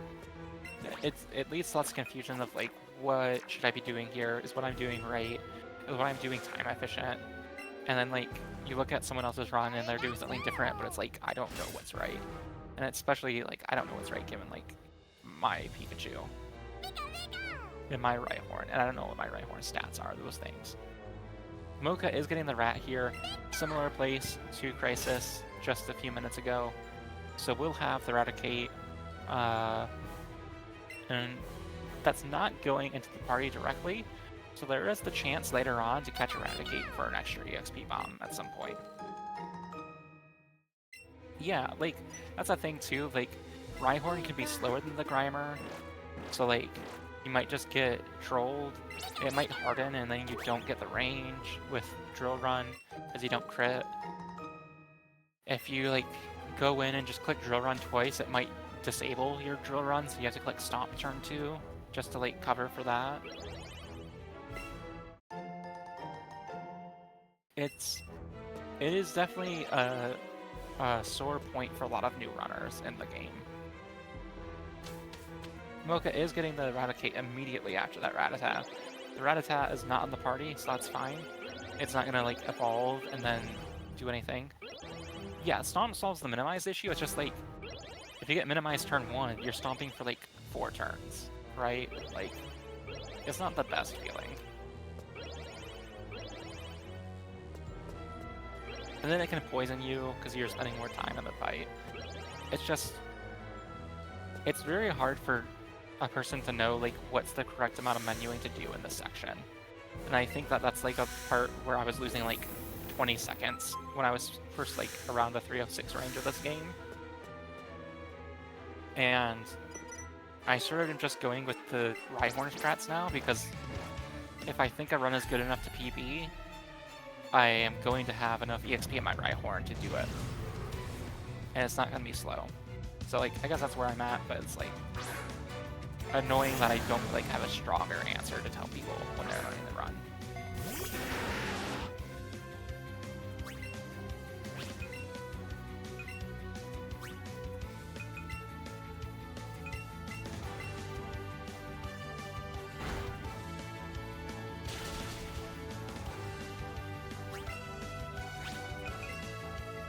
Crisis does miss the one-hit KO on the Arbok. This is an interesting thing. Because T-Mat's race is on Friday. At, I think, 6 p.m. Eastern Time.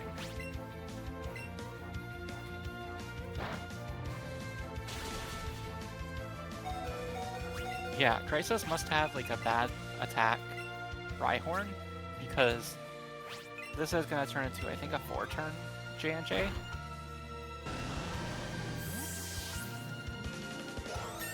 Yeah, his flight is probably, like, 12, 15 hours after the race to GDQ. Yep. Reminder, if you're viewing this race before, what day would that be? June 30th? On June 30th, about 7 p.m. Eastern Time, on twitch.tv/GamesDoneQuick, Thomas Patrick WX will be running the Teal Mask DLC speedrun for Scarlet and Violet at Summer Games Done Quick. And we would all love for you to come out and support that run. It's going to be a great opening day of SGDQ with Pokemon at the front, and it'll be a good time. And you get to see Ogerpon. It's really cute. I would suggest watching. But that's just me.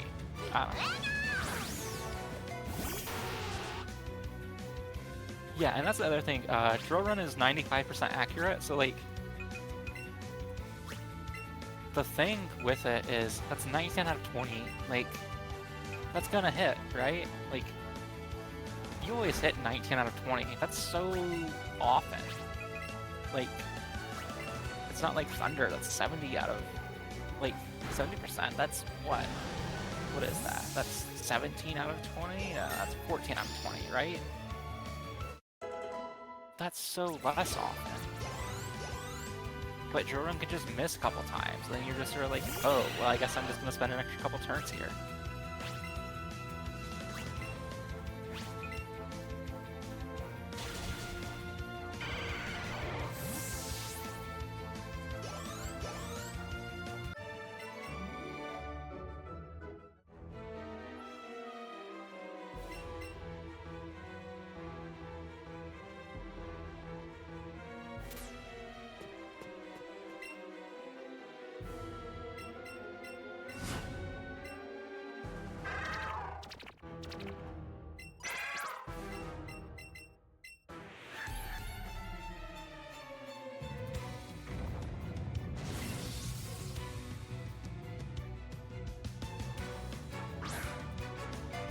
Eevee is already level 30. Oh my goodness.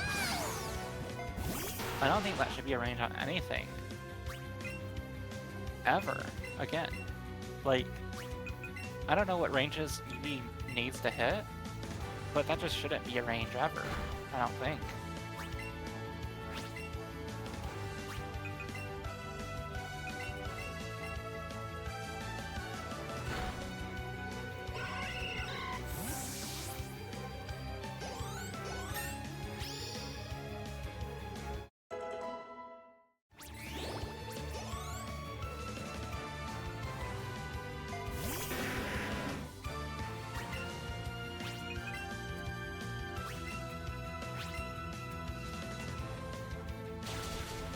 Okay. Let's dissect this statement that has just been put in chat. Crisis is so far ahead, but also so far behind on catches. He is far ahead, and is 6 catches behind. But I also want to note that the catches that Crisis has left to complete are 3 evolutions of Marowak, Machoke, and Kingler. The only real thing that Crisis needs to spawn are, I think, 5 things of Psyduck, Ghastly, Grimer, Doduo, Ponyta, and Staryu. So 6 things. There's a lot of time for those to spawn. Does not have any more repels, so can't, like, repel Lure anymore. But this is, like, a completely fine place to be. There's so much time for those things to spawn. Grimer and Staryu are a given, and Tentacool is not marked yet. So if one of those things doesn't spawn, can just grab Tentacool and be fine with it. So it's like, catches are fine. I wouldn't worry. If I were Crisis, I would just be like, you know, I'm the best person in the world right now. My catch count is safe, and I think I'm in control of my own destiny. Right? Like, that's myself.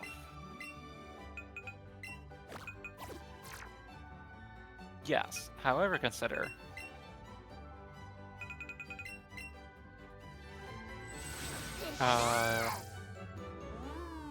the time difference between the two runners right now, like plot-wise, is about 7 minutes, I think. 8 minutes. Because each of those fights takes about 1.5 to 2 minutes, and then there's a lot of stuff happening. So I think the runners are about 5 minutes apart at the moment. Everything considered. Which I don't remember what Mocha's, like, PB is. I think it was, like, a PB from the tournament that, like, was a backup starter, so couldn't, like, technically be, like, a verifiable run. I can, like, check that, or, like, maybe he'll say in chat real quick.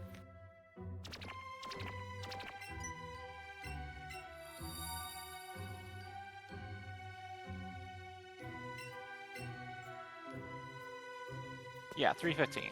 So, like, I think that was, like, a backup starter or something. So, yeah. I don't know where I was going with that, but I got distracted because I opened up a new tab, and then I just forgot what I was saying, and, you know, sometimes it's Wednesday, and you just forget where you're at. And that's fine, I think, personally. It's sometimes fine to forget what you're doing, and, you know, where you're at, and who you are. Just for a few minutes.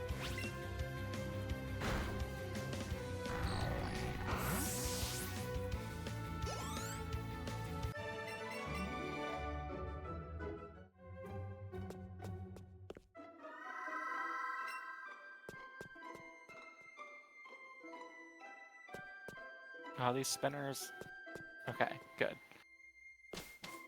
The one spinner that looks to the right there, it always concerns me when people like walk up sort of towards her vision, because I always feel like people are gonna run into it. It's so scary. Well, 30 seconds is a lie, but it's like a lie because like there's certain Pokemon that are just longer catches, right? Like Ghastly is like one of the worst catches because you basically always have to like change your ball on that catch. You always have to like NAB it. Okay, level 30, 61 special attack. I don't think this Pikachu is getting any ranges. It's not gonna write home about anything. But it is level 30, so that's good. So this next fight should be fine for Crisis. But like, there's Pokemon where it's like, oh, Dodrio, it's slow, it learns a move on level up. Then like, as I was saying before, Cubone is the worst thing to catch. It's just the slowest thing, and Tower Cubone is infinitely better. No, I think 30 seconds is like an over-exaggeration for Lapras and Porygon and Magikarp, right? Like, I think they're faster than 30 seconds, which is funny. You can like skip Lapras if like your party's fine sometimes, and you have the candy, but like, yeah, it's interesting. It's also just 30 seconds is just like sort of rough estimate based on stuff, but like once you've done enough runs, you know what the Pokemon are that are gonna take too long to evolve. And at that point you're just sort of like, yeah.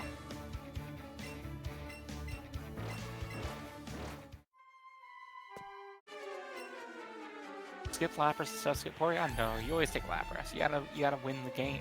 Why skip Lapras instead of skip Porygon? Because Lapras is more out of the way. You have the extra, if you were to skip one of the two, you would skip Lapras most of the time because you would generally at that point have, like, you caught a Pidgey on Route 17, right?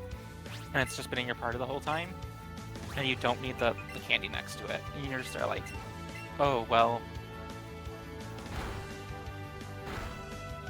I just don't need it.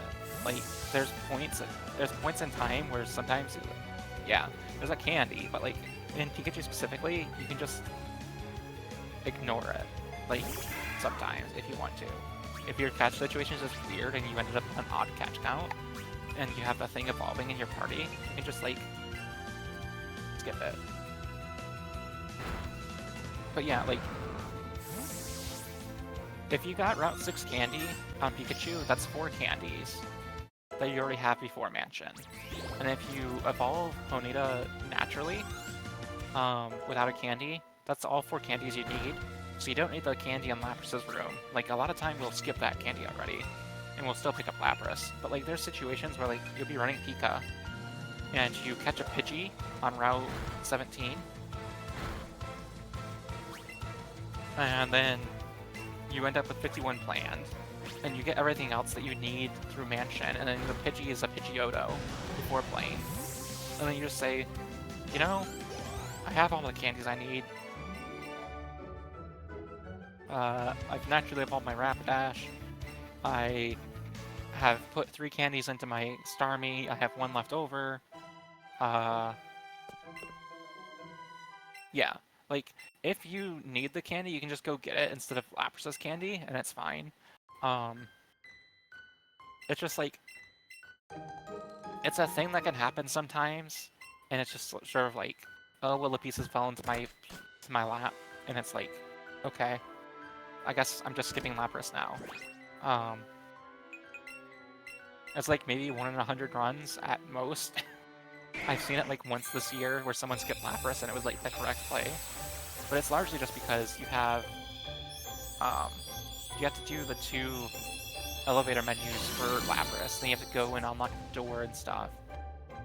And it is a lot of overhead in comparison to Porygon, which is just run down a couple extra steps in Saffron, you know? So that's why you would skip Lapras. It's just like, your catch count is weird. And yeah, in Eevee specifically, people have been evolving Bellsprout generally. It's just nice to have like a 2C thing for like the second controller. You need something for the J&J 1 fight, so you might as well have a Bellsprout that is that knows Acid, which is his bread move, and it might as well just be getting levels and get you an extra catch throughout the run.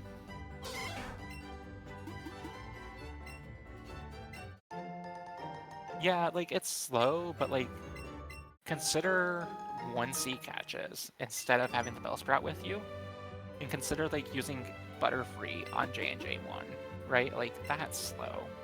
And then you have the risk of level 13 Butterfree, which learns moves, and it's just, Bellsprout overall is like the best. It feels bad, but it's like, I might as well. It's half the way there already. Yeah, like, there's been a lot of discussion among runners who have been around for like 5 or 6 years in this game about how the old route used to be like 1C. Like, that was the rule for the leaderboard way back when the game first started. It was no 2 controller allowed. And then they've been mentioning a lot about like how there were so many breakouts and stuff, and like 30 breakouts was like a fine run for some people at points in time with 1 controller. And like, if there was a task, you would definitely use 1C and like probably skip evolving Bellsprout. But like, for humans, it's absolutely the correct play.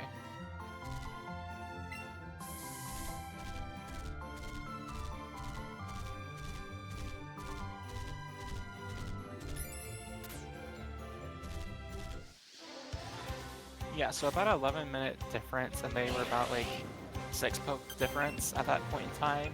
So about 8 minutes, like, overall difference between the 2 rounds at this point. And I'm saying about here to add to the fact that we're not sure.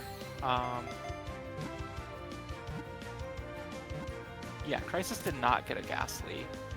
So his catch count set is going to be looking for a Psyduck and a Dodrio here, then a Staryu, and a Grimer. And then a Raticate. In Raticate's evolving, okay. But then it has been marked a fan favorite Pokemon has been marked for Crisis.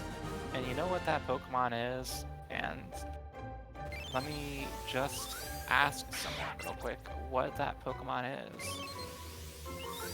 Magmar? Yeah, it's Magmar. Magmar is on the tracker for Crisis. Which we were talking earlier about the X-Attack thing, right? Being potentially an issue with that catch.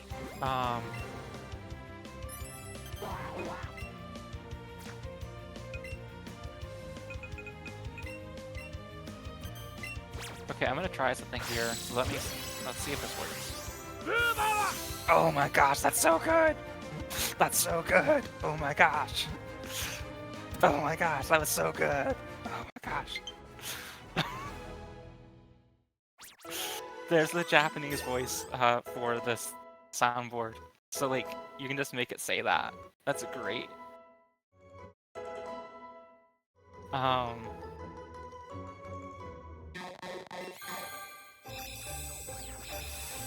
didn't realize that was an option. I just noticed that, and that's great. I feel fulfilled, like, emotionally by that.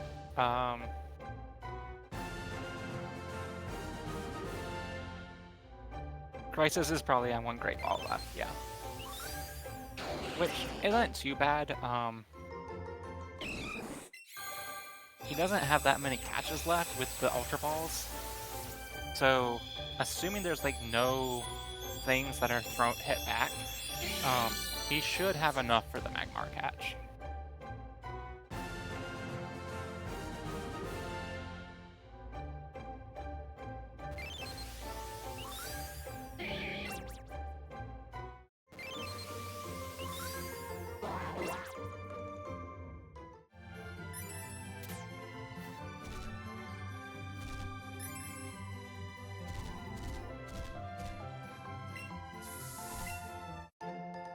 And I think it's just looking for a Dodrio now.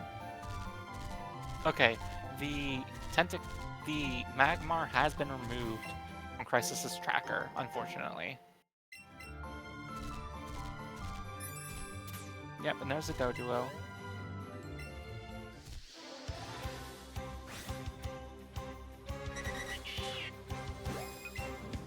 There is now a Tentacle marked for Crisis. And yes, there is no more Great Balls for Crisis. That should be fine though, because there is 4 Ultra Balls left and 3 catches.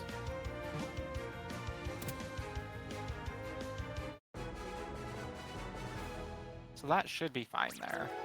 We see a Haunter on Mocha's screen, not a recommended catch. Did get the Ghastly, so that's good. Crisis is grabbing the Silver Razzes.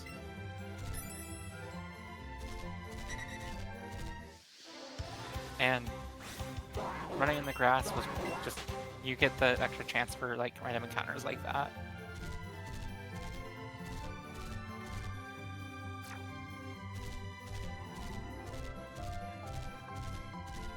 Cleared from Route 17.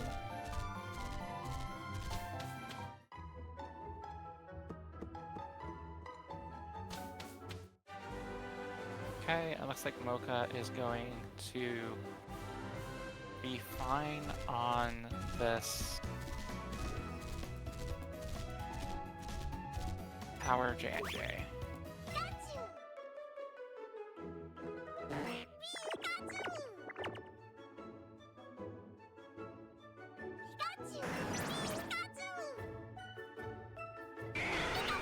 Yes, Tentacle is marked. It's not planned for evolution.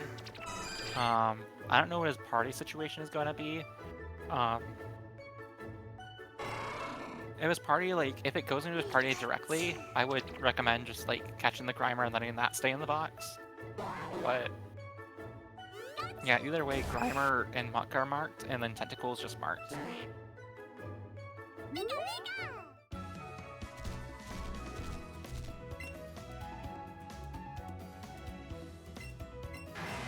So, yeah, now we finally get to the section where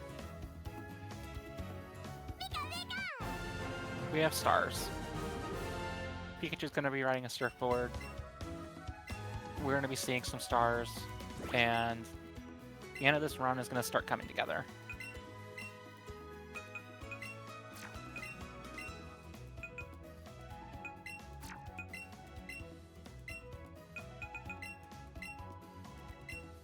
Okay, yeah, Tentacool will go into the party directly. We'll be candying that Ponyta.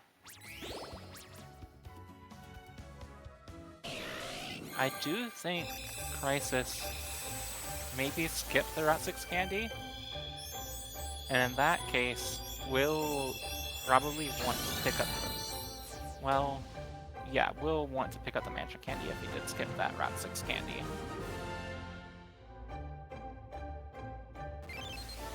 But we'll see here, because, like, the quantity of rare candies. Okay, yeah, 2 left. So has been locked into grabbing the Mansion candy.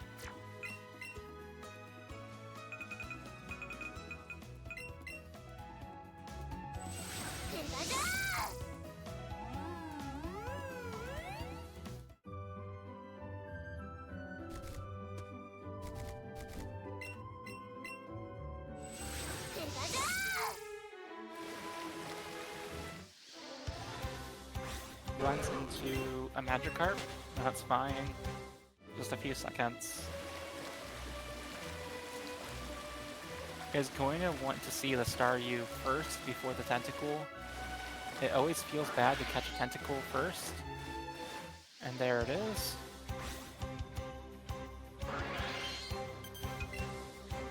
$10.65. Okay.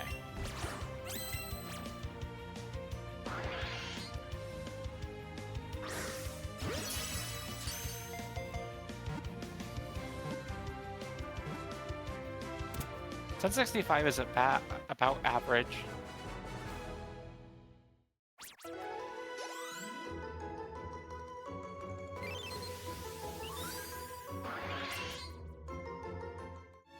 It's not good or bad, it's just where the stats end up going. And it's still looking for a Tentacool. Both Staryu and Tentacool, there's a Tentacool right there, have a 30% chance to spawn on this route. And so it's really awkward when you catch one first and then you don't see the other one yet spawn. Just because the way catch mechanics work, the catch chain, it makes it very off-putting to like catch one without the other one spawned.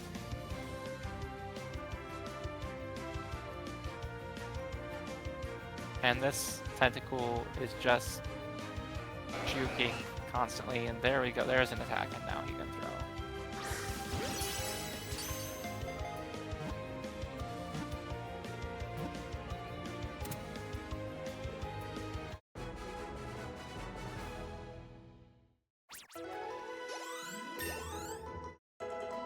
And there's Marowak.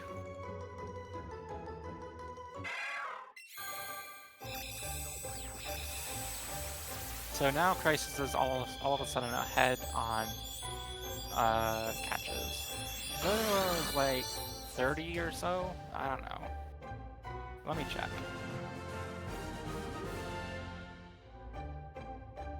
31 is when it evolves.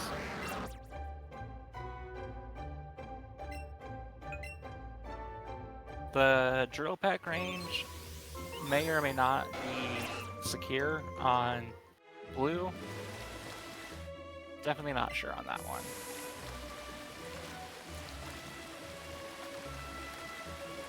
In my opinion, it should be fine if like you're level 35, but I don't know what level things would happen.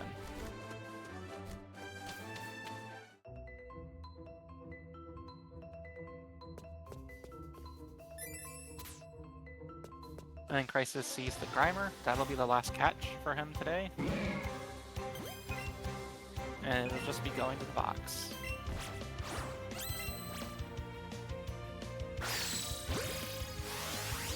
There we go. That's gonna be a catch, assuming no 1 in 60,000 breakouts.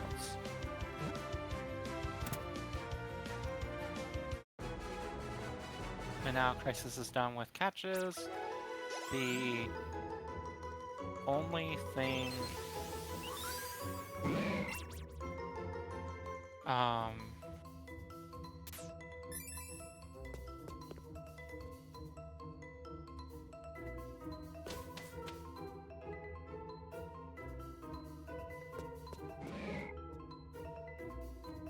the only thing for Crisis left in this area is going to be making sure that you don't get, like, ratioed by Ted, and that's generally just fine. It should generally not be attacking Starmie. If it does, then you just sort of, like, get out of the fight somehow.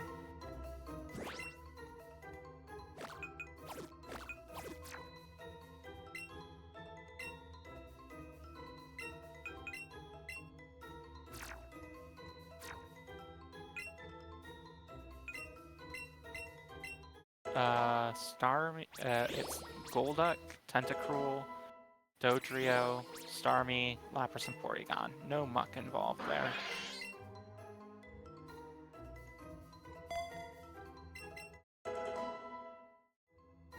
And I think Mocha is waiting for a pony right now. Yep, does not have the pony yet.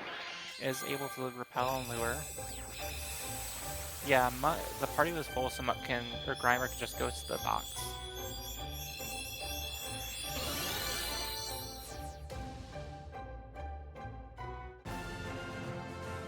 It's a Starmie. I mean, there's no Starmie that's gonna, like, prevent the run from finishing. So he should be fine. Mocha, on the other hand, is missing a Ponyta still, and that's sort of a big deal for EV version. There we go. Did lose probably like 30 to 45 seconds waiting for that, which is very frustrating. But that is how it goes sometimes.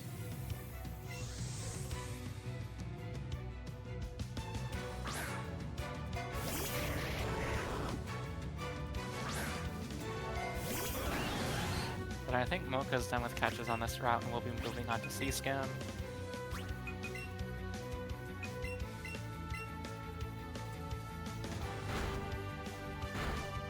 Yeah, not ratioed by Ted, so this is a fine Ted for Crisis. Yeah, that's a bad star.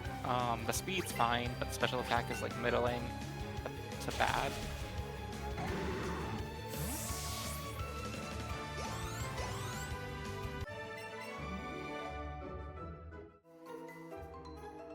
Yeah, Mocha only is already on 45 caught and just needs a Staryu.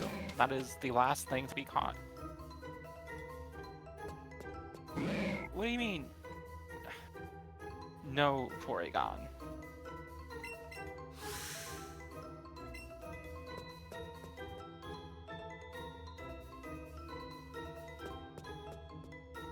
I don't agree one bit, but that's Eevee, so that makes sense.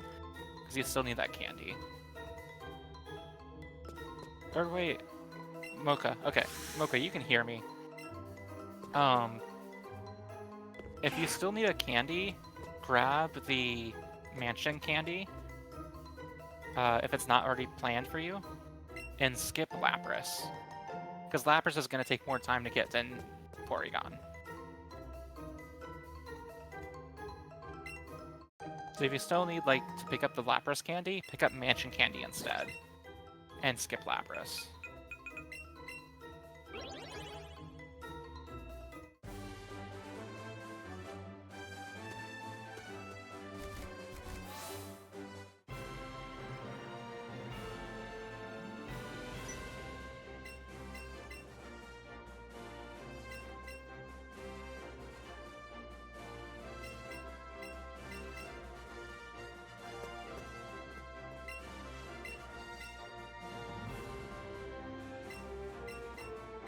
Well, okay, when you're looking at Dodrio, with like X Attack, Drill Peck, what you have to consider is that your Dodrio is modest, and it will always be modest at this point in the game. So, like, it's always gonna look like a bad range, because you're minus attack every time. It's just... it looks bad, but it's not that bad.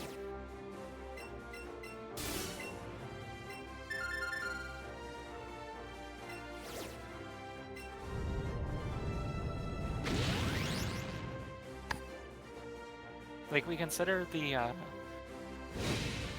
Doduo calc, where it's like level 39 Doduo is 50% to Oko Blue's Executor, is always because it's just minus attack, so it's like the only thing that matters is the IV. And at worst, it's a 1 in 16, and at best, it's a 16 in 16. Yeah, you would need to level up 4 times to do that, and that's not gonna happen. Okay, you can see Mocha Star now. I think I saw 1068, something like that. 1086, okay.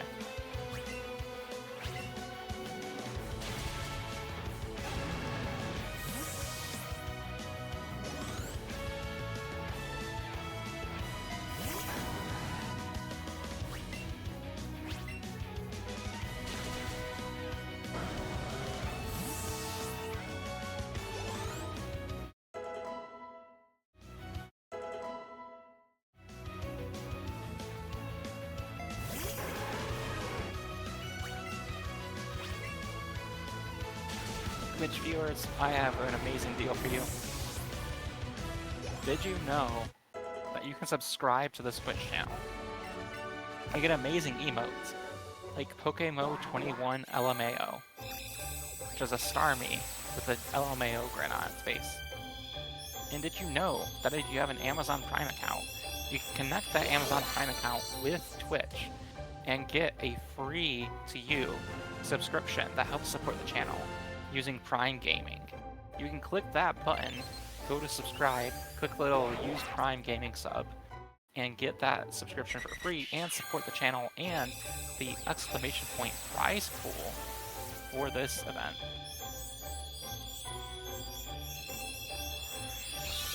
Did you know that, chat? That that's all possible for you as a consumer to do. So I think that's an amazing thing. I don't actually know what money goes in the prize pool, so I shouldn't say like that's a definitive thing, but like I think like that's probably something. I don't know. My statements are not binding. The only thing that's binding here is the agreement between us, streamer, and chat to have fun right now, and I think we're doing that. I think we're successful so far.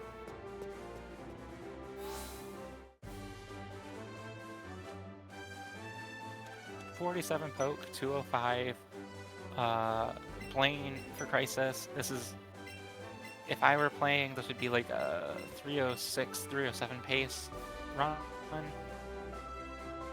I don't know how this will turn out, but there's still a lot of game to happen, and there's still a lot of things that can go wrong or good. And this star, I'm gonna be honest with you, it does not have much going for it right now.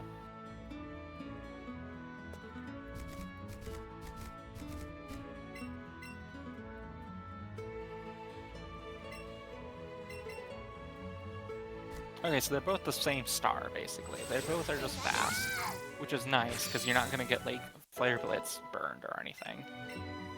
But you're not, like, riding home without the special attack. So it's just like, eh, you know, what can you do? It's just there. You're going to 2C everything. You're going to Ice Shard the... You're going to Ice Shard Dragonite to KO it with Psychic plus Ice Shard. The contentious right side Time Lost Lieutenant Surge Gem.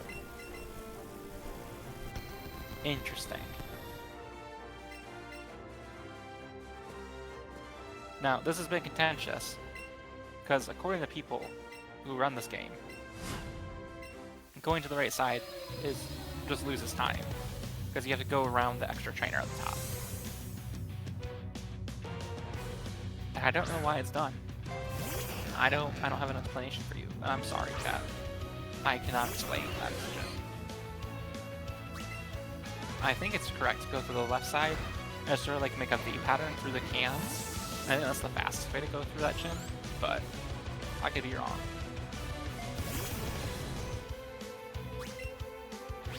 Mocha's not getting trolled too much on Ted, just to get thunderbolted, but like no crit, no para, so it's fine. It's just gonna take the bed heal, save a super potion. We're fine. Everything's going pretty well, all things considered.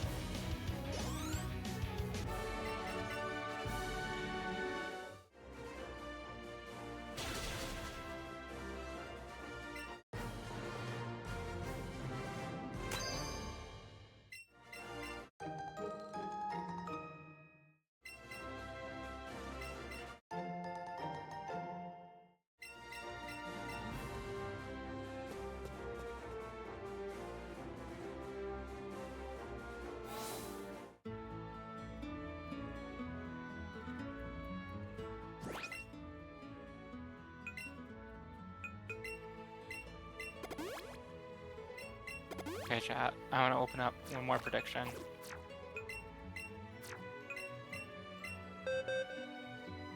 Three-turn archer for either runner. Is this going to happen? Yes or no? Put your channel points on the line. Let me know what you think in the comments down below. I think it's probably no. 3-turn is like a 10% to happen, but you know, someone puts 100,000 on no, then it could get interesting. You could maybe say yes, get a big payout. Who knows? Who knows? I know, actually. This has all been pre-recorded, and I'm just riffing. But yeah, that's all good. Full legal disclaimer: this has not been pre-recorded. This is live. I don't know why I said that. I just want to make sure that we're honest with each other here. I'm just trying to do that. Okay? Cool. Okay, so now, here's the thing. We're in Erica's gym now, right? So Erica's gym has this thing where things get copyright claimed. So I'm going to just start clicking random things, in English, notably, on the soundboard. So let's just hear some things that the announcer has to say right now. Stargazer Coliseum, Masters Battle, Set 5. That is so true. From the blue corner, such energy. And remember, Is it just me, or is it getting a little chilly in here? it's pretty cool in here. I have my AC on. It's like 80 outside, so it's actually pretty chilly inside. I should turn that off, but it's across the room and I don't want to get up right now. So we're just going to live with the fact that I'm consuming lots of electricity at the moment. But that's fine. We're all fine. Look at how much electricity we're spending right now. Right? We're just... This is so much resources to watch Pokemon. I think that's fun. We, as consumers, cannot exert so much electricity usage that it's generally overwhelming anything. Remember that what I am saying here is not representative of Pokemon Speedruns TV. I am not a representative of that group. I am just someone who has been asked to say words today. And I think that's beautiful. I think that it's beautiful that we as a community can come together and say, Sandy, you are unemployed right now and looking for a job. Hit me up on LinkedIn, by the way. And you need to go sit on a thing and talk for 3 hours. And I'm just like, you know, I can do that, right? I can do that. I can go and use my Lunar Dance, which Lunar Dance recovers its health. recovers my health. So we all know that. And I just think right now, this conversation, I and you, maybe you in the future, maybe you in the future are watching this and saying, hey, this Sandy person seems pretty cool, follow me on Twitch, twitch.tv/sandybeach_IRL. You'll see me when I go live. But now that we're out of Erica's gym, I can stop vamping for a bit, and we can talk about the fact that Crisis did not do the thing where you do a 45-degree angle and get the skipping the flying up animation on Sylvana and Gym. That's been a contentious thing throughout the races that I've seen this year so far. I've done it, or I've tried to remember to do it, but it's such an easy thing to forget. It saves 2 seconds if you do it correctly, and then if you don't do it correctly, then you go back in the gym. And some people are just like, I don't even know this exists. And some people are just like, I did it right the first time, and then the second time I tried, I went back in the gym, and I just don't want to do it during a race, which is fair, you know?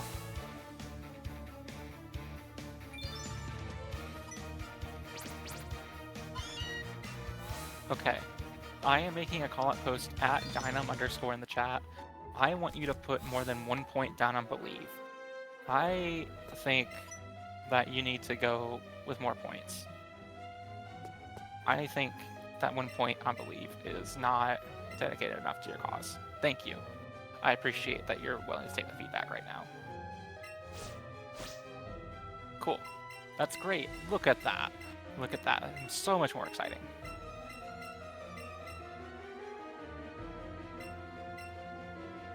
Okay, no, that was all Ergote. Ergote putting 70k on Believe. Okay, that's completely different.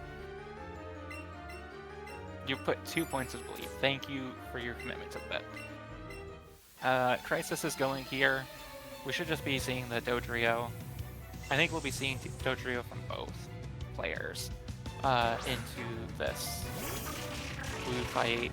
It's the only thing that you can't just KO with Starmie in the game. No, there's a Rapid Dash. Okay. So, Fire Blast is 85% accurate.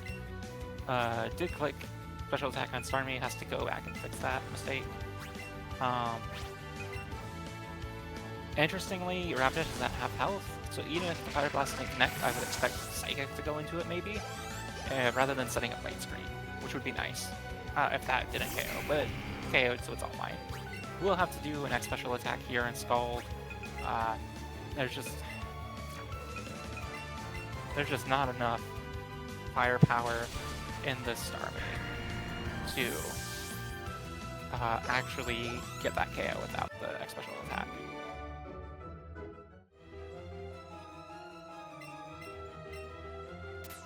And now, the most contentious fight of the tournament that we'll be seeing, Archer. So, Archer is a multi-battle, not a true double, where you team up with a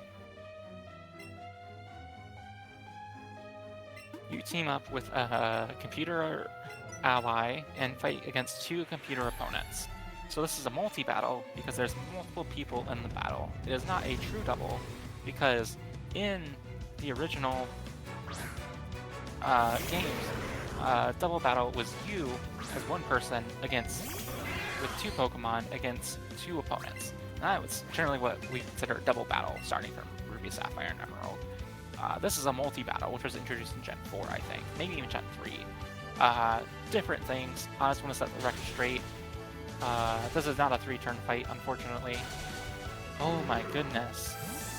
That was a range? That was not good. I think Crisis had to do 2+2 candies. And if you do 2+2, and your star special attack is so bad you might not get the muck range. And that's what's happened here. And I think that is the silliest thing I've ever seen.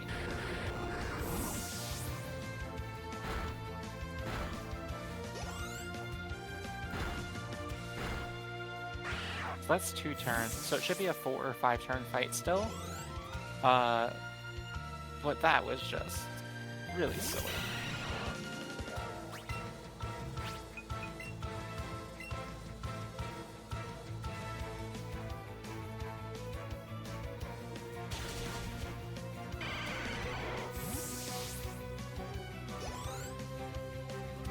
the current world we're living in, Dynam, is the one where Cubone is putting in more work than Starmie.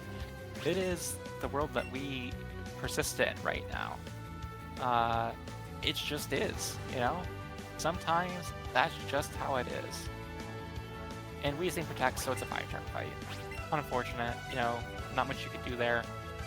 Sometimes you rely on your friends, and they just don't come through for you, and sometimes those friends are just computer programs. Maybe the use of generative AI in today's society is going to backfire on people over time. Who can say, but don't let computers rule your life.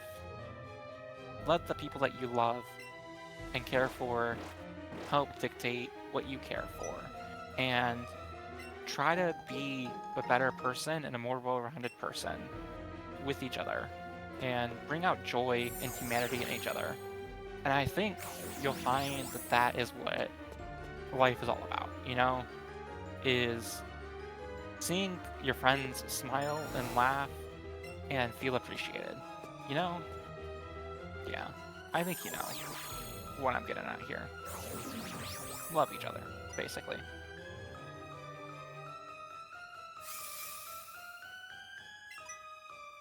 Mocha starting Erica. This is just another Psychic 3 times. Just KO everything in one hit. There should not be any issues with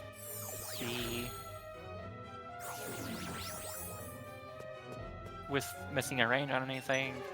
I don't think Tangle is in range with bad special attack at all.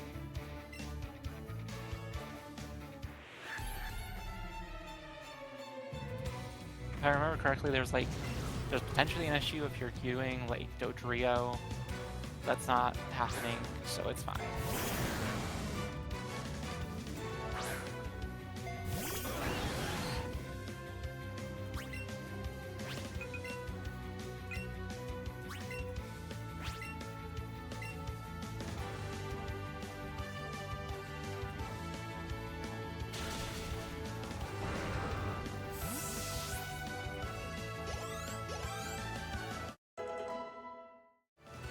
Okay, Tentacool evolves for Crisis. Weezing flinches. Perfect fight. Amazing. Crisis now on 48. Caught. Mocha on 49. The plan is still to skip Porygon and not Lapras.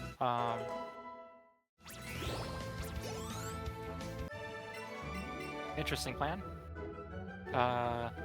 I guess still does need that candy from the Lapras room on 7F.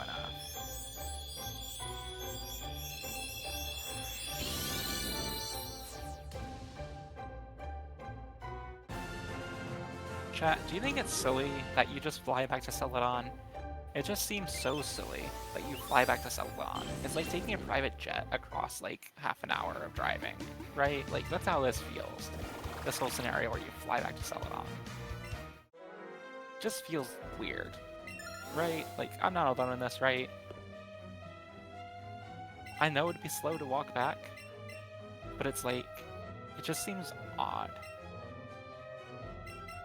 Okay, it has like a department store. That's not a big city. That's like 100,000 people at most. It's not big. Saffron's a big city. JFK to Newark? I don't believe that. I think JFK to Newark, I don't know where JFK is. I imagine JFK is in New York City. But I imagine JFK to Newark is like Celadon to Fuchsia.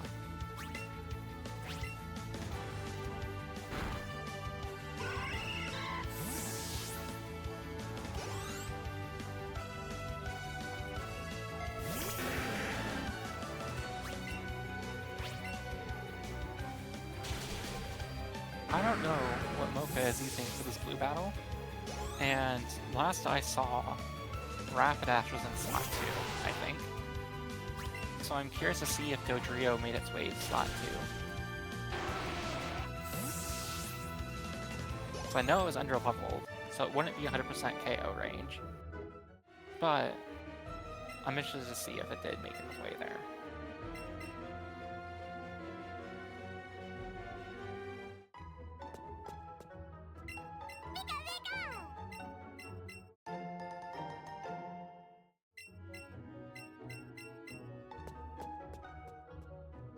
Okay, also going with the Rapidash.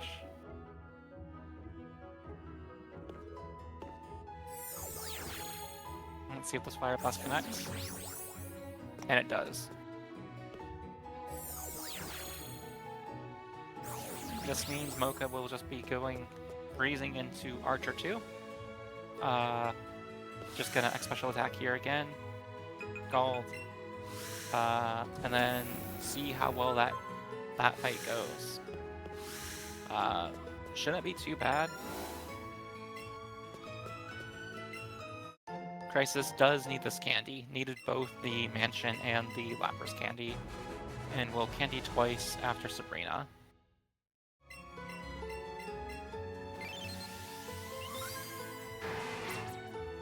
Picks up the Lapras. Now in 49 planned, or 49 caught.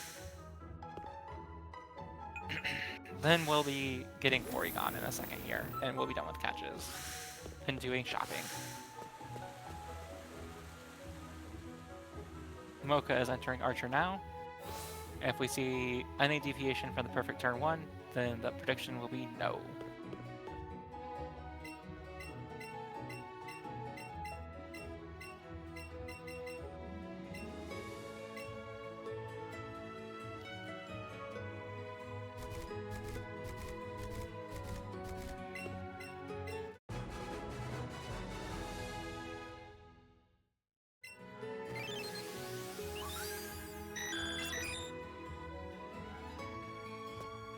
We see Psychic Lock into Muck.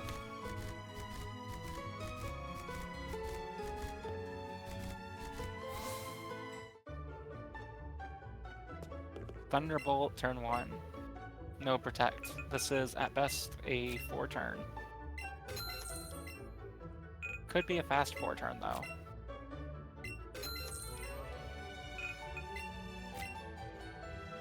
Does need to heal. If Keybone Boomerangs and we get a self-destruct, this could still be a 4-turn fight. Okay, that looks like it's about to happen.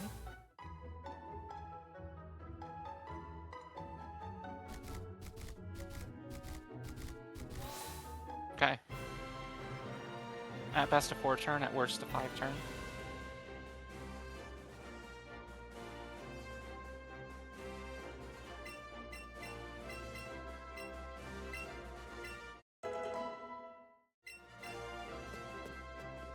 Okay, 3 turns down.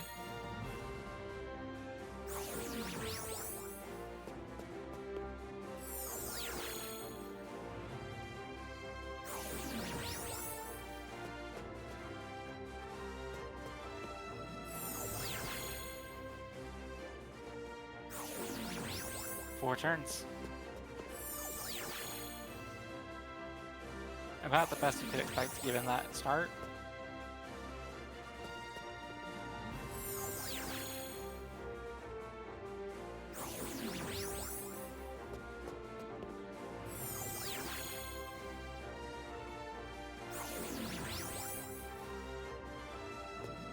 Then we see Crisis just taking these teleporters, not hitting any optionals.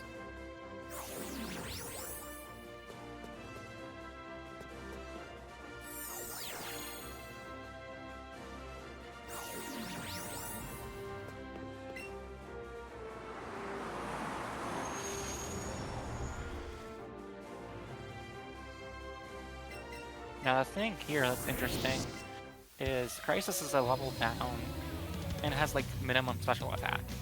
So this 2 Scald range on the Mr. Mime might not be a 2 Scald range, and that can get dicey. So it might end up wasting an extra turn, or it might end up needing a Hydro Pump.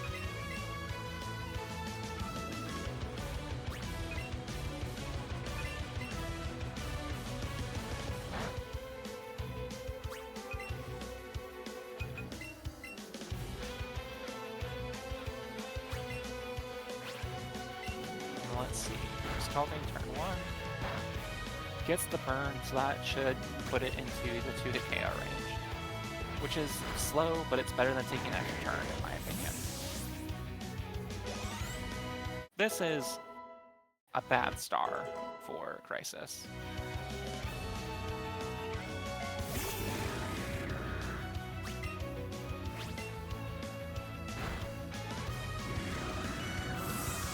rest of the fight is just chalk, so it's fine.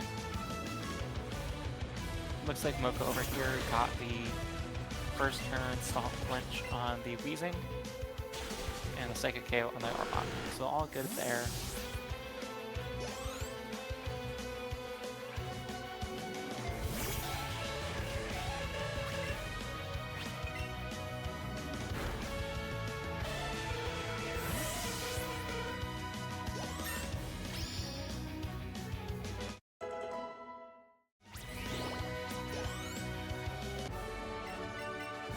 .113 special attack is just so low for Crisis there. At that level up, at level 47, we'll be getting 2 candies, so it's not like it's going to be that low. However, it's not great to see that.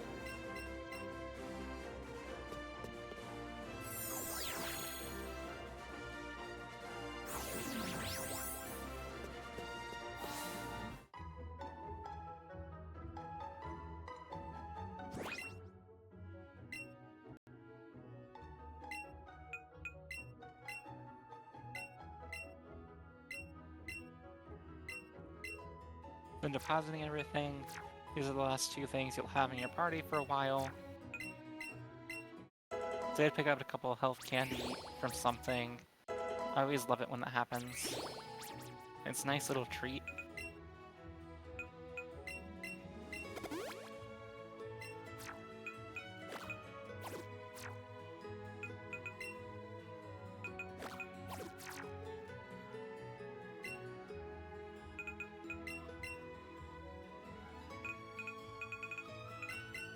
Okay, Flying Diffusia, we'll be dealing with Koga. Entering the gym will just verify that you have 50 catches, and then you're all good to go. Notably, does not pick up the teeth early before the gym. Apparently this is a decisive thing. I just think it's easier to remember to just hold down when you get there. I don't know.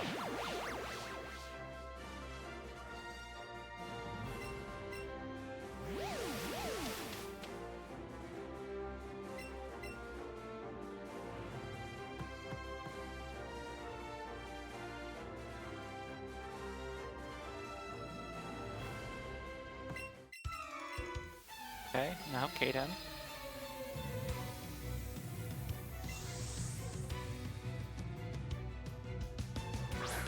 We're just looking for not minimize turn 1. Not minimize or toxic. Just give us a protector Moonblast. Okay, there's a minimize.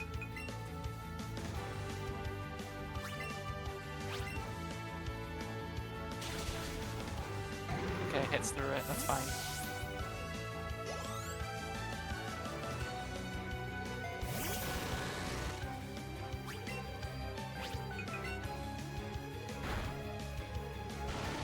Okay, not the worst Kata in the world, not the best, but like, it's livable.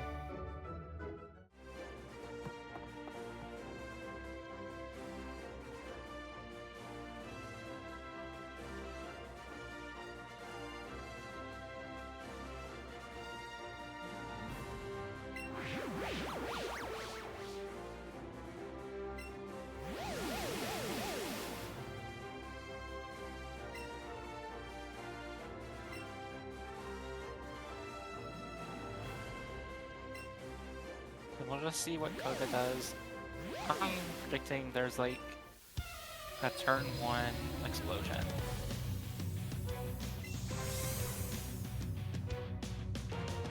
Because I think that'd be fun.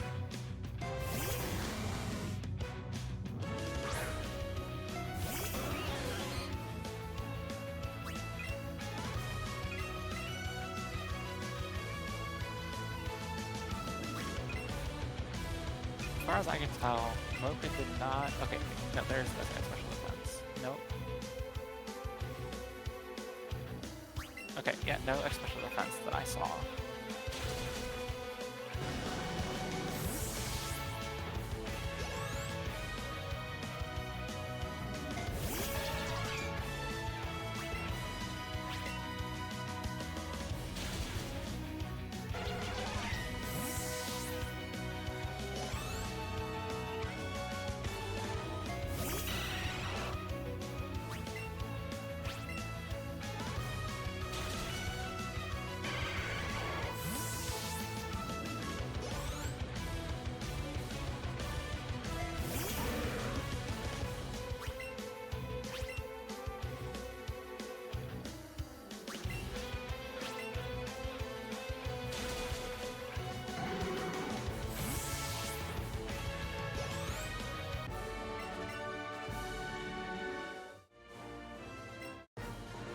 Okay, Crisis off Koga.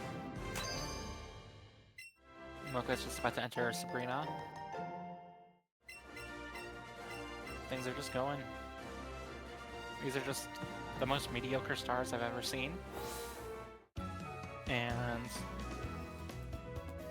we'll see where it goes. I don't have much to add at this point. Crisis is grabbing the teeth, just as remembering that. It's nice to see it's not forgotten.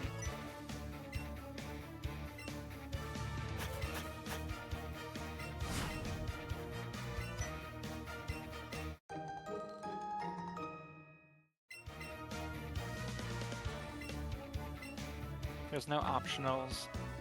The like Sabrina's gym is the one place where it's like I'm always so scared of optionals, you know?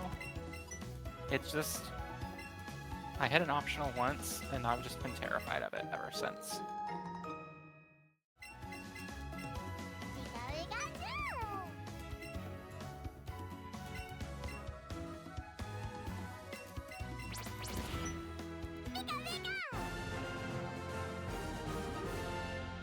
Mocha should be fine with the 2 Scald range on this Mr. Mime. I should not expect anything weird to happen.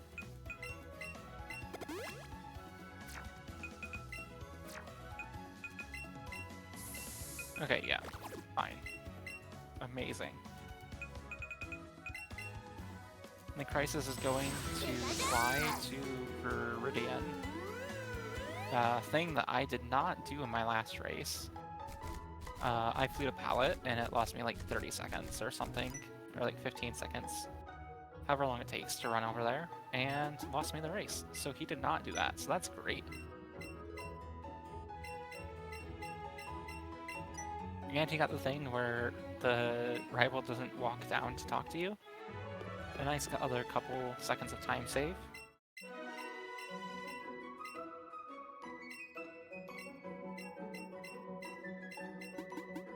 Then Sabrina's just being finished up here on Mocha's side. And we're just going, you know? We, as a group, together, are going through this whole section of the game. And I think that's great.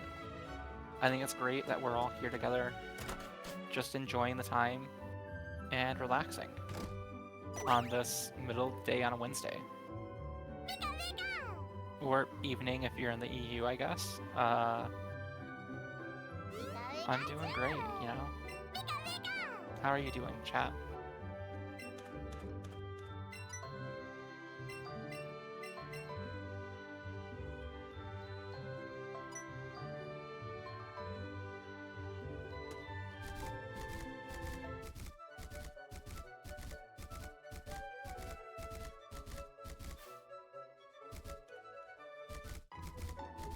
Crisis getting the weird dismounts there.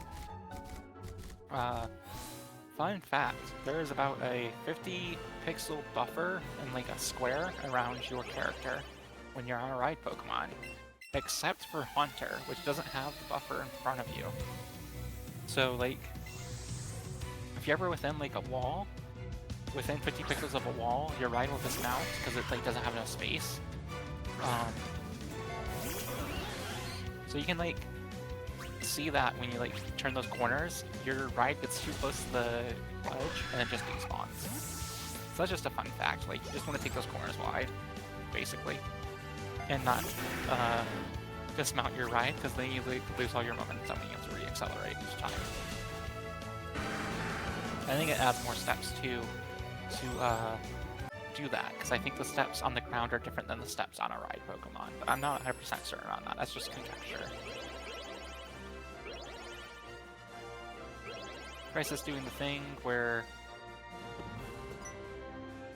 you block the trainer with your other trainer. They won't walk in front of you.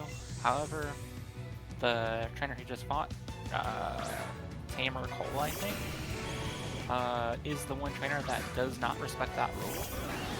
And Okay, cool. Mocha marked 50 Pokemon correctly and caught 50 Pokemon correctly, did not overcatch, and is in Koga's gym now. So, okay, Crisis is done with Samuel. So, this is going to be a fine gym, I think. So is the X-Defend, so I don't know if he's going to consider doing 1C on Giovanni. I just know that the range on Samuel would have been bad, so he did not do that. I expect 1C on Giovanni, just because you have X-Defend, you might as well. But on the other side, the special defense was good, so maybe the defense is not too good. Who knows? I'm sure Crisis does, and I'll just let him tell us based on what he does in this game.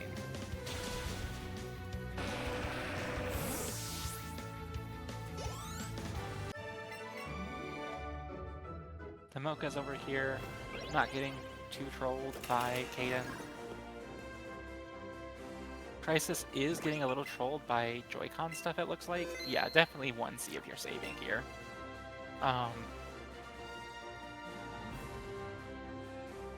Because third-party Joy-Cons just love to do the thing where sometimes you click the stick and then they just start walking instead of running on certain angles, and I think that's great. It balances third-party Joy-Cons, and, you know, that's what we need in this world. More balance.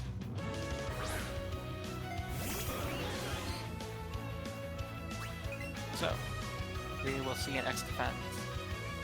Or just going for the X-Special attack. Okay. Okay. X-Defend should live the Earthquake, and is gonna want to heal here.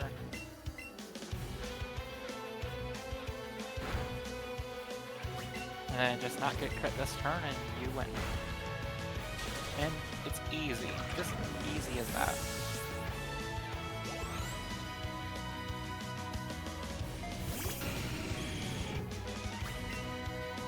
Luckily, the amount of HP remaining for Crisis is well above the quick attack threshold for Pidgeot, so it doesn't have to heal after this fight. So, that's fine.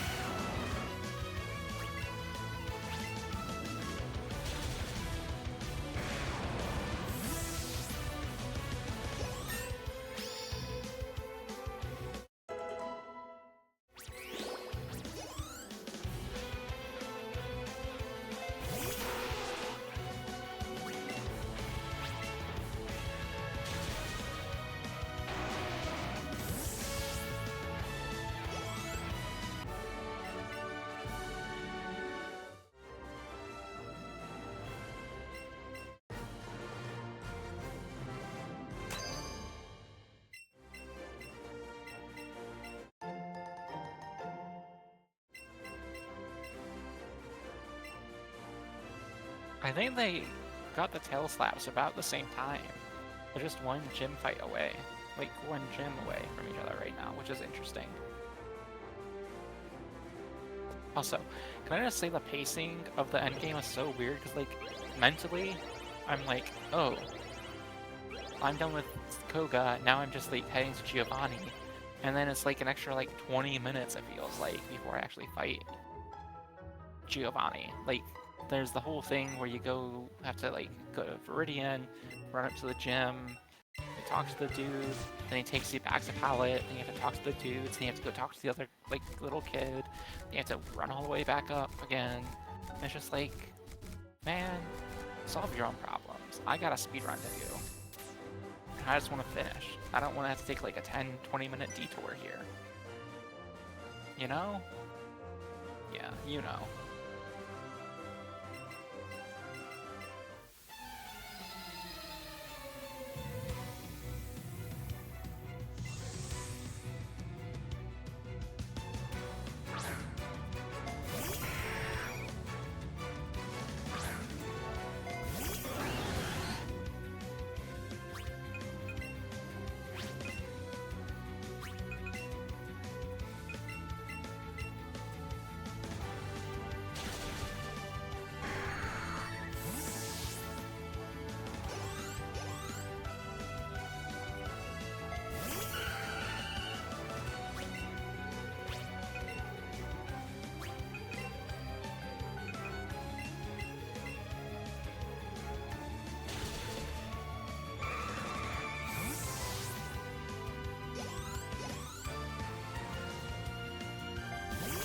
a fine rival from Crisis. There's just not gonna be much to write home about here. There's no ranges that these runners can go for with these stars. Like, at this point, the mentality of the runners is surely, I want to finish the run, right? Like, you've been handed some cards that say your star is fast. You're like, cool, my star is fast. And then it says, also, your star cannot KO anything in one hit. And it's like, oh, well, that's not the best. And it just says, you will have to 2C everything. And you're just like, okay, sure. I don't really want to, but I don't have much of a choice, I guess. And so it's just like, you just finish the run, and you say, I'm gonna do my best. I'm going to finish this, give it my best effort. My Lapras is going to get KO'd on the end fight. And that's just the conversation you have between yourself and the game. Right now, I've been yapping for so long that I am mentally fatigued. And I'm not even running this game at the moment. So at this point, I'm just descending into more and more cliches and doing the thing where I sound more and more like a TED Talk throughout the end of this. And that is a beautiful thing, but it's also a lot of energy for me. So I hope we're all good with this where we're at. And I hope as the end of this run concludes, we all can come together and say, good job, Sandy. Good job, Crisis. Good job, Mocha. Mocha, notably, says YOLO, and I believe this means is going for the Samuel pump. And that seems to be what is happening right now. I don't know how good this range is. I don't think this is a good range at all. If I had to guess, this is probably like a 60 to 70% chance to KO with accuracy taken into account. So maybe this will turn out fine. Maybe this will just be a DNF. Who knows? I don't know. Only the game can tell Mocha what this is. It's a KO. The run will continue. I think Crisis is doing 2C here. I cannot imagine a world where there's a 1C. Yeah, summoned early. There's no world where you're just 1C with this star.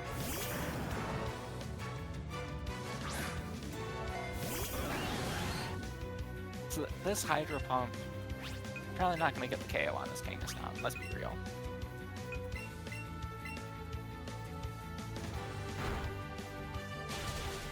Yeah, crunches. Now you have to just like scald and then heal or something. Okay, cool. No Sucker Punch. We're all good. We're living in the moment. Me, you, chat, this Star Me, this Rapidash, this Venusaur, which will not be living in the moment for long, are all together right now. Crisis will have the heal, I think. Maybe not. I can't see the exact number, but just hoping doesn't get too many sleep trolls on this Hypno coming up.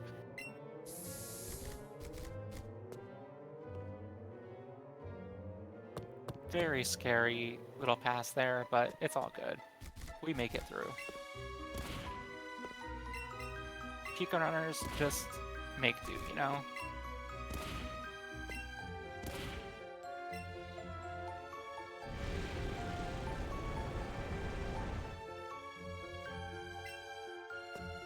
I think it would be really funny if Crisis just skipped one of these trainers. It would just be hilarious. And I think if we donate enough money to the prize pool, Crisis might try and skip Dawson. I can't speak for Crisis, of course, because I am not Crisis, and nor are you, unless your name is Crisasaurus. But we can try, you know? Let's get those donations in. Go to !prize pool, donate $3,000. Maybe Crisis will try to skip Dawson. Who knows?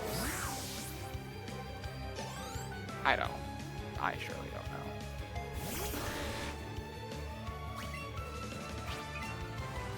Meanwhile, I'm yapping. Mocha's over here, just dealing with Giovanni 1C.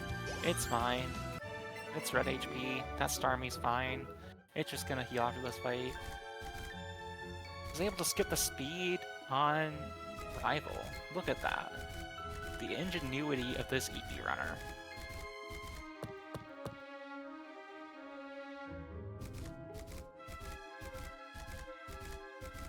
I think Crisis got the thing there where if you hold your joystick during the transition between like load screens sometimes where you face a different direction than the way you came in, you'll just like run in the way that you're facing now. And that's fun, but it's also really confusing.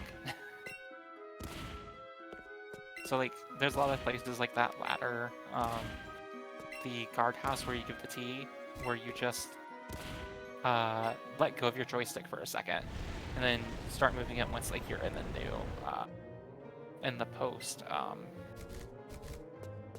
in like the post load, basically.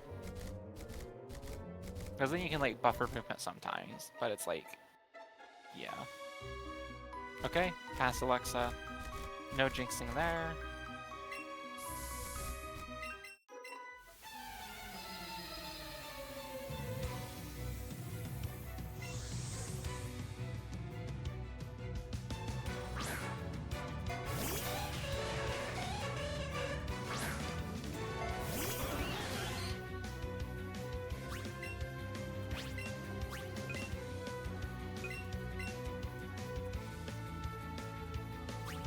Okay, fell asleep again.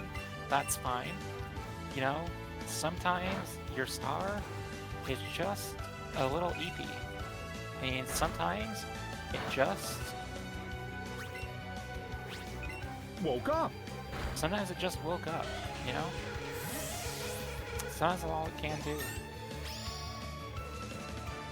Mocha's just skipping this X speed. Just gets to do X special attack, X special attack. KO, KO, KO, KO. And that's all there is to it. Saves the one friendship point, which is really important. No turnarounds. Yeah. Good game. Good life.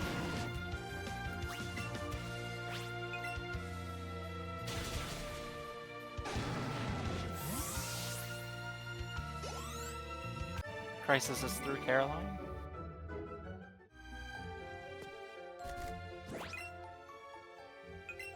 Has to heal before Dawson, of course.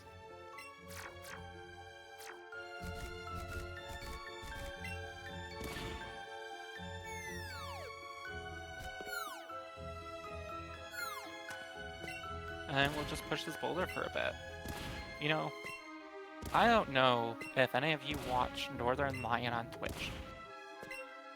This person, Northern Lion, has just been showing up on my feed recently of just like clips of just pushing a boulder up a ramp for hours on end. It's apparently this game called the Game of Sisyphus. And sometimes I, a Pokemon speedrunner, feel like that. And this section specifically feels like that game has to feel. Because every time you do a run, you get to this point and you're pushing the boulder. And sometimes you just don't skip Dawson, and that's fine. You know, we're fine. We're doing good here. But it's just, you push the boulder. You are in the toil of life, the toil of speedrunning, the toil of gaming. And it's just you in a conversation between you and the game, and you're going to win that conversation because you're the best person that's ever existed, and you deserve it, to be honest. And I think that's beautiful. Yeah, Crisis' star, its special attack is missing. If you found Crisis' star special attack, please return it to the front desk. That would be greatly appreciated. I think we all need to come together as a community to find these stars, their lost special attack stats. That would just be an amazing thing for us as a group. Mocha entering VR has the second controller out already, knows that that Naomi fight is going to be a 2C. And I think that's a wise thing to do. The notable thing here is Crisis has Gift, the full restore, so is seemingly committed to Lapper strats. Just like I've committed myself to Lapper strats, so many runners in this races have committed themselves to Lapper strats, and I think that is great. I am so happy to see this happen, because I've been saying it all along, right? The best run in a race is a finished run. And Lapras lets you finish like basically every run. There's like a 99% chance to finish once you've withdrawn Lapras and started 2C on Agatha. You are not dying. You are finishing that run. You're gonna live. You're gonna have a great time. You're gonna get your 306. You're gonna be below the median time. You're gonna get the 2 points for your second place. You're gonna love it. And I think that mass adoption of that strategy is great because it changes the way we like. When you think of a tournament, right? You think of a tournament like a conversation between players across time, right? Because these races are not happening at the same time. They're staggered throughout a week or 2 weeks. And you have to say, I need to develop a strategy to finish my race at a time that I'm happy with and that I think gives me the amount of points that I need to do what I want to do in this race. What are my goals as a racer? And for myself, right? I said my goal is to get better than median time every race. And I did that. I did not get second place in my third race. However, that was on me. But that was a good strategy, I think. And I think that strategy is a winning strategy throughout Swiss rounds in general. Because generally, you're just saying, my best run is a finish run, and that is exactly what you need to do in this type of scenario. Now, however, though, these players are in a different scenario. They're in round 4. They need 3 points. To get 3 points, you have to beat the median time. You also have to win. And with those 7 points, you're not even guaranteed to make top 9. However, you're going to do your best. Because to do your best is to do the best for yourself, do the best for your family, do the best for your friends, do the best for everyone in this tournament. So, now, we're at a point where players have to judge where do they think the median time will be. And I think the median time will be about 306 at the end of this round. So the idea here is all the 4-point racers have gone first in this race, in this round. Can they beat that median time? Can they beat 306? And do they think third place finishers who might beat that time will DNF? Because if they can, if they do DNF, then things get interesting really quickly. And you might just find yourself in the top 9. You might have counted yourself out, but if you put your best time forward, you can end up in the top 9. And I think that's beautiful. Are we still with me here? Okay, good. So, Crisis is on Bruno now. Mocha is pushing a boulder right before not hitting Alexa. I want to emphasize, Mocha's not going to hit Alexa, okay? It's just not a thing's going to happen. Crisis, not going to see thing here.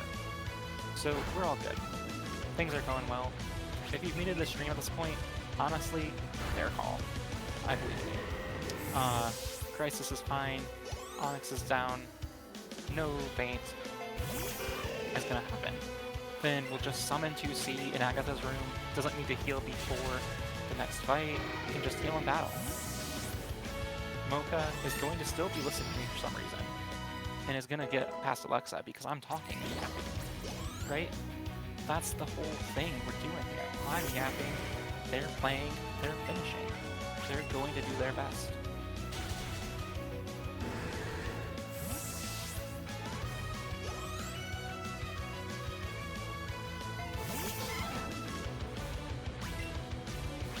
And we just need to see that there's no sleep or freeze from this Jinx. Okay, Psychic. Can we hit a Hydro Pump? No Hydro Pump? We're asleep. But you know, sometimes you just fall asleep. Sometimes it's Wednesday, you're stealing time from your workplace, and you miss 2 hydro pumps, you know? It just happens sometimes. There we go. 3rd time's the charm. I don't know if that was enough special attack to even guarantee that 1-hit KO. Okay, it was 130, so that's good enough.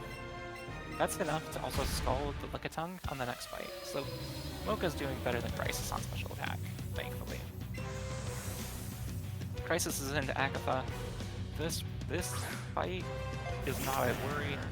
I, as a viewer, have 0 cares in the world about this fight. Because what he's going to do is just Psychic at special attack, Psychic X speed, Psychic heal, or Psychic X special attack again, if there's no Golbat, Psychic X speed, or Psychic heal, Psychic ether, something. Some Scald in there, I'm sure.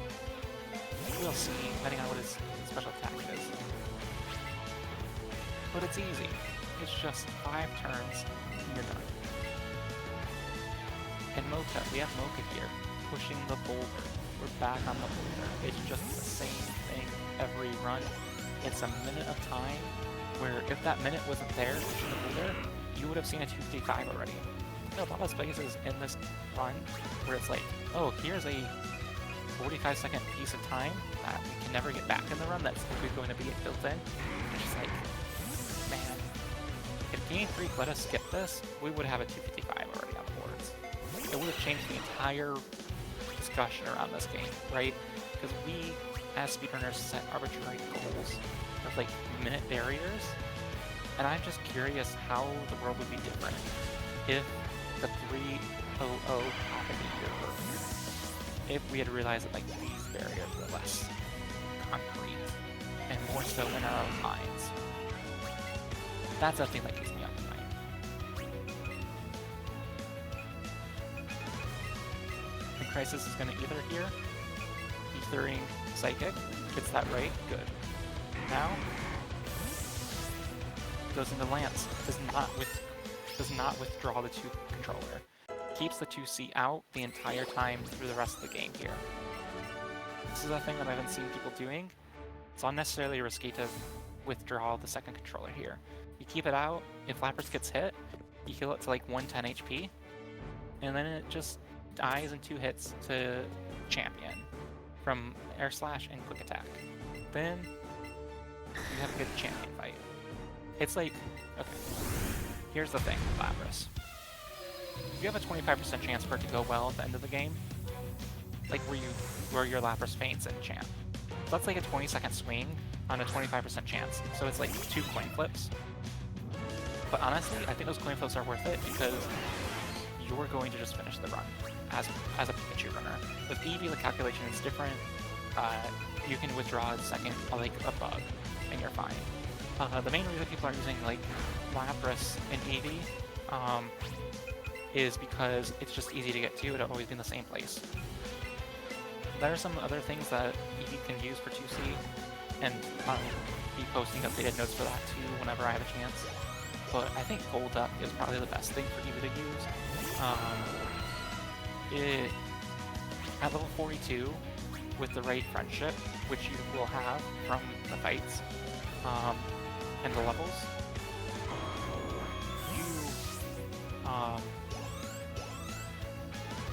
you will tank a Hyper Beam from Procedure the entire time. You'll never main to that. Then you, I think, get 1 hit by Pidgeot. And so you can just do it. You just run Golduck and it's fine. So the thing with Lapras 2 here on Pikachu, I just want to point out for Crisis, because I know Crisis is listening. At this point where Lapras didn't get hit, you take in both your Pokemon with full health into the 2nd fight on Champ. Turn 1, you do your X speed, X special attack.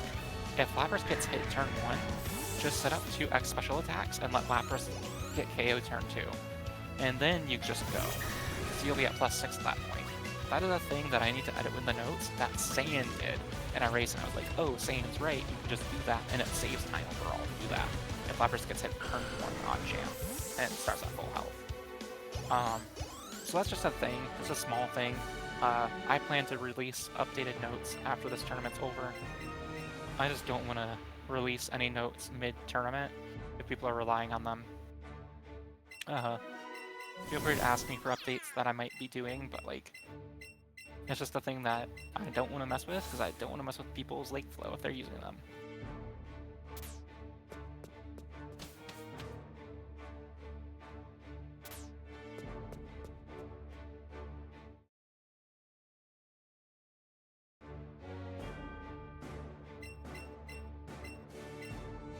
And then we're on champ.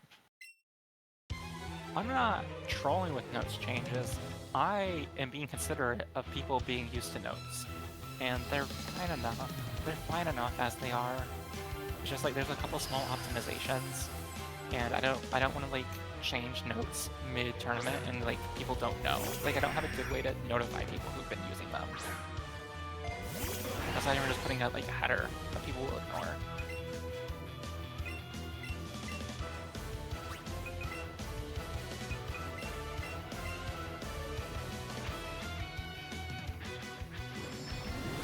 Yeah, Mocha said 3:15 was PP, and that's about how long this section takes. I wouldn't say like real PB, but yeah, SRC PB.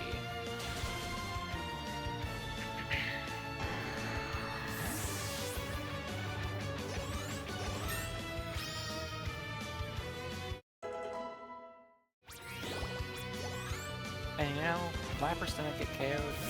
This is gonna be a 307, and that's fine. I think for Crisis, like, I think the thing that you're doing is you're saying, I'm gonna win, and my average is currently a 310, and this is gonna lower it by like a couple minutes, a minute and a half maybe. So I think you take it and you just say, good. We're good. We have a time we're proud of, and end this tournament on a high note. I don't know if this will be like better than median, but we'll see. We'll see in like 3 weeks, 2 weeks after GDQ.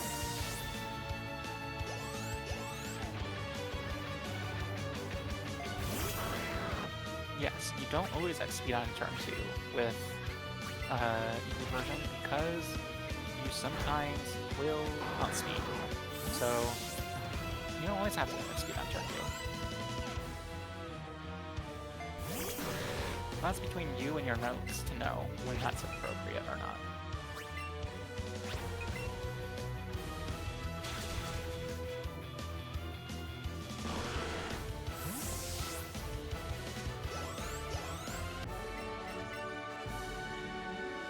Yeah, this is probably around high 307, low 308. The timer's a bit off, so we'll see.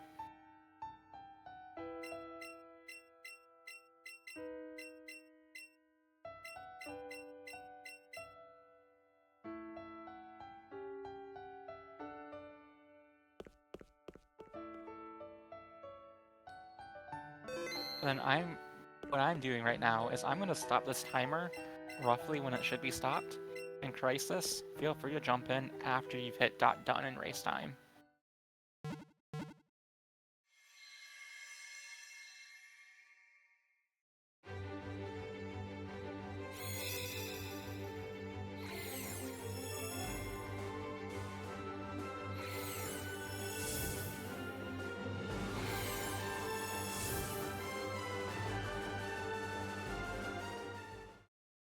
Okay, cool.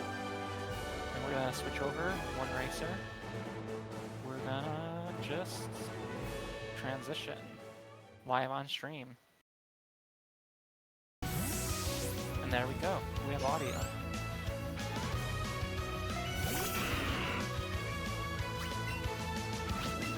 Chat, how are you doing? We're watching Mocha go up here, doing the best that this star can do. One seeing everything.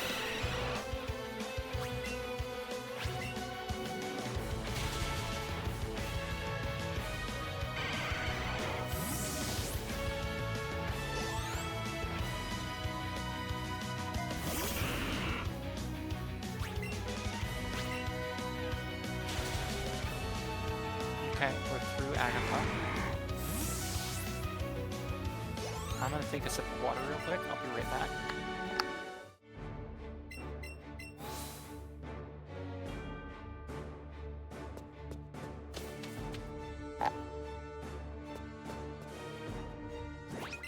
Okay, healing before Lance. This is a good thing. Does have the X special defenses, I think.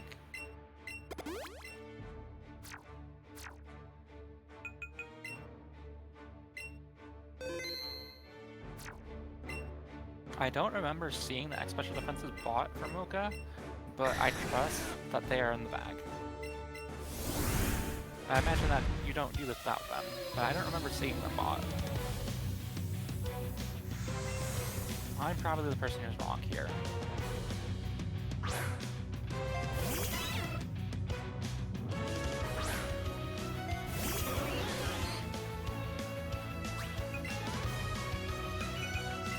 Yep, there we go.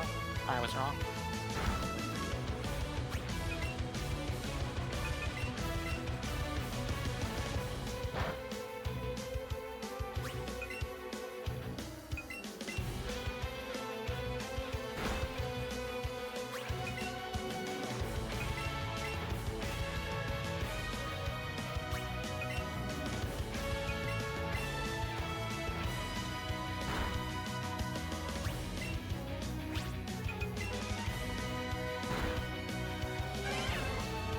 Okay, what we're going to be looking at here is trying to see if we have a 140 for the Dragonite range to make it not a range on this level up.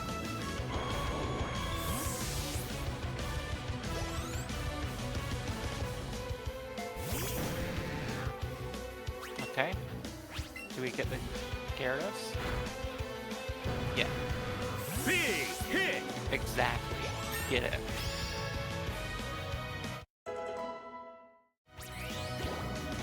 Ooh. 138. Okay. Hey, Crisis. Oh my goodness. Hello. I react to. So- Oh, sorry. I just saw the 138 and I'm like, oh no. Okay, I heard a ooh, like. Yeah, 15 and 16. That's well, that's just the gamble you're gonna have to take, isn't it? Yeah, let's see. Okay. I mean, it could be worse. Bam! KO. At least you're not risking it with my star. If you risked 1P with my star, it was 12 and 16. Yeah, that sounds about right. How'd it go? How was my yapping the entire time? Well, your apping was fine. I actually didn't hear any of the announcer stuff, so that's gonna be a fun rewatch later. Oh, interesting. Like, some people heard it. I don't know what audio levels are, to be honest. So. I think maybe it went on stream, but I didn't. Oh, I yeah, 'cause- most certainly was not hearing it through Discord, which was at least. Yeah, because you don't have to watch stream on, because that's how I'm doing it. So you wouldn't have heard it. Because you're not listening over a stream. That's right. Yeah.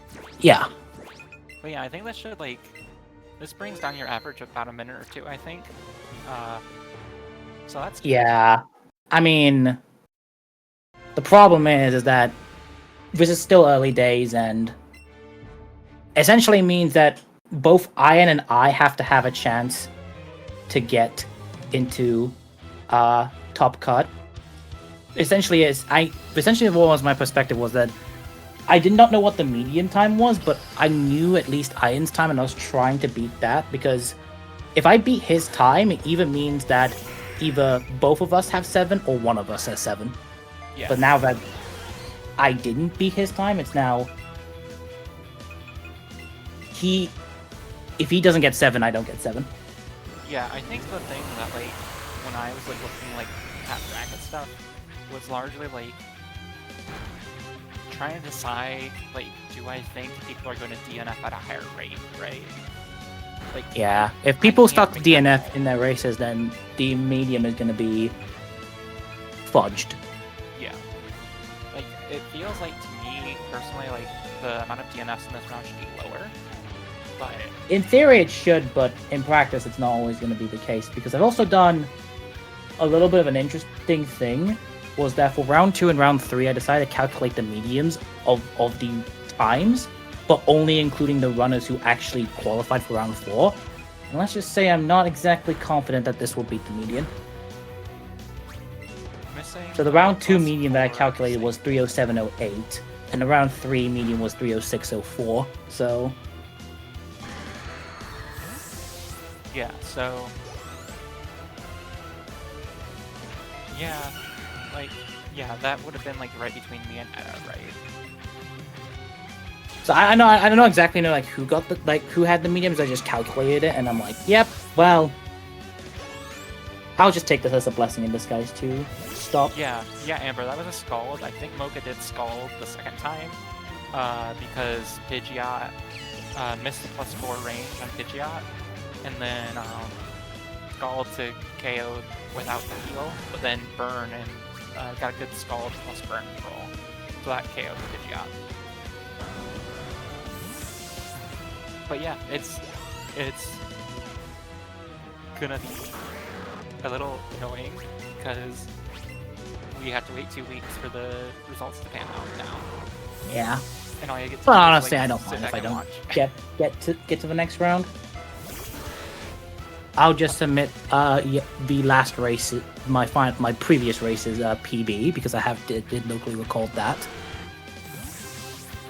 And it'll be the 304 that never was, because I did an oopsie. Okay, that's it.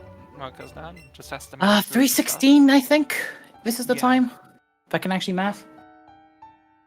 Is that a PB for Mocha or no? It might be an SRC PB. I think there was like a race PB that was like 315 or something recently. Yeah. Where like I there remember was, him having like a race PB, but didn't count because he reset the file. Yeah. It was like a backup, I think, right? Yeah, it was the backup thing. It's just now gonna suck anytime I come back to Let's Go, because I have to like compare myself to 304 pace and then gain myself because my land split was plus 3 minutes 27 from PB, and then my Yeah. rival 6 split is plus 1 minute 44. Yeah. So that's gonna be fun to compare against every time I come against this run.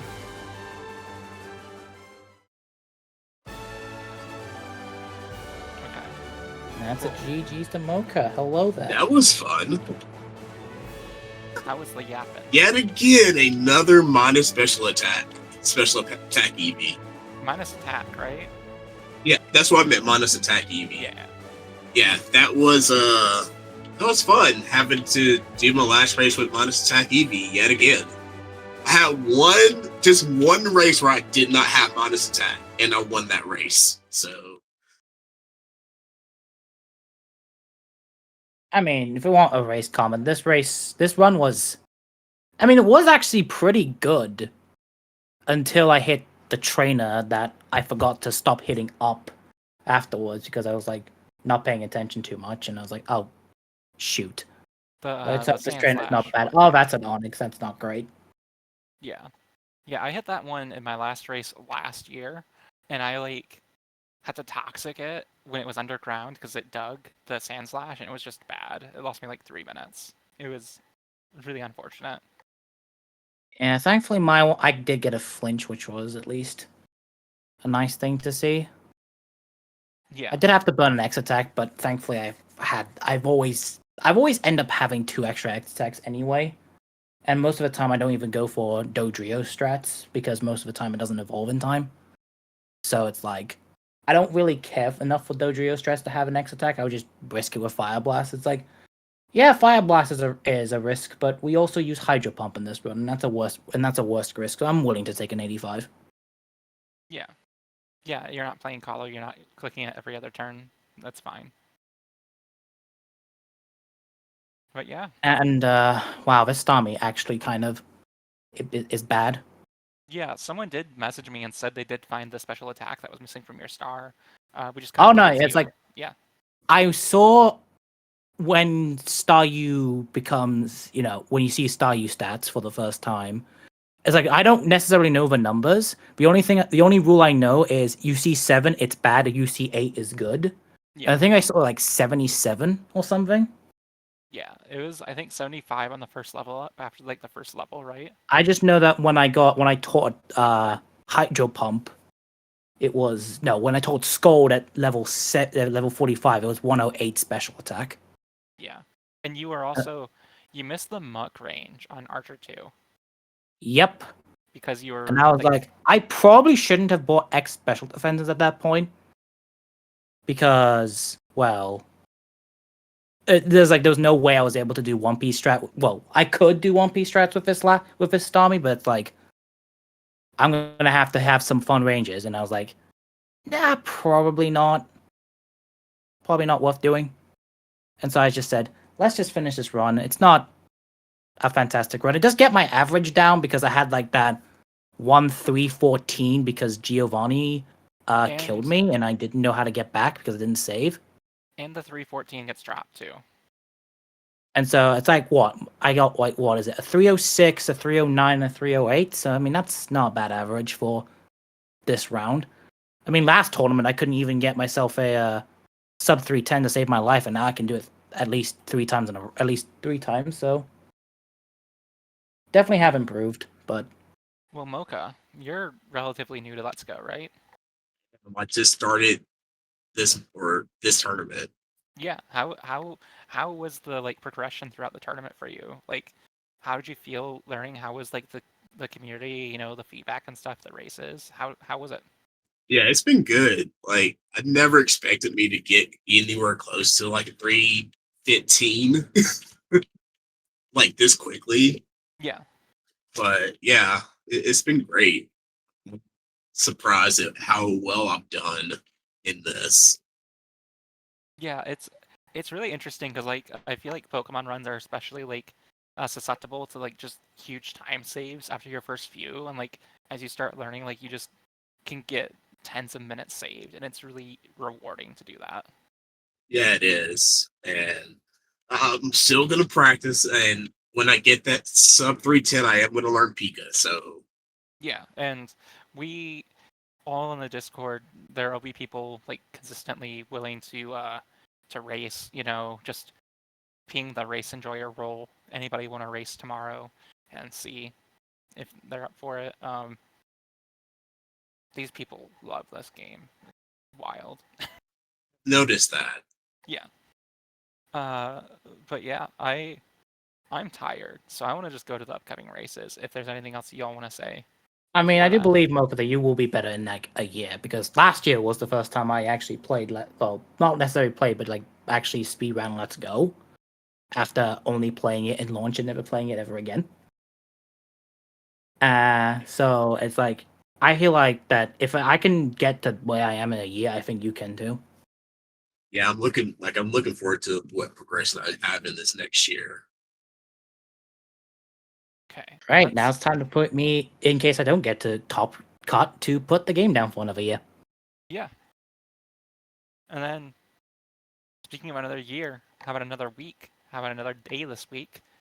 Friday, Saturday, and then after GDQ.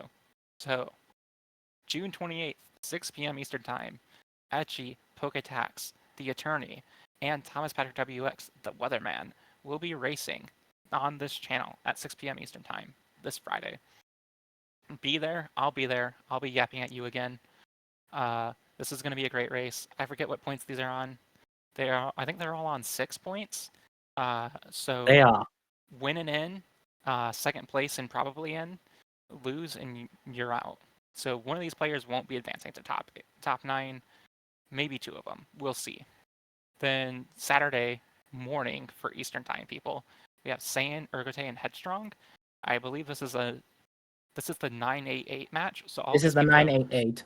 they're all guaranteed basically.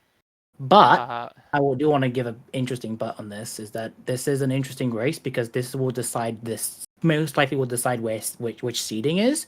Yeah. And ideally for all of our runners, they probably don't want to face Saiyan again, so they want to try and get as many points to be in that pot 1 if they can. Yeah, so like if Saiyan wins, he'll be on 12 Well, points, and that's the maximum you can have. So then like if anyone gets 11 or 10, they'll also probably be in there. And then there'll just be a bunch of stuff. I haven't looked at it too much.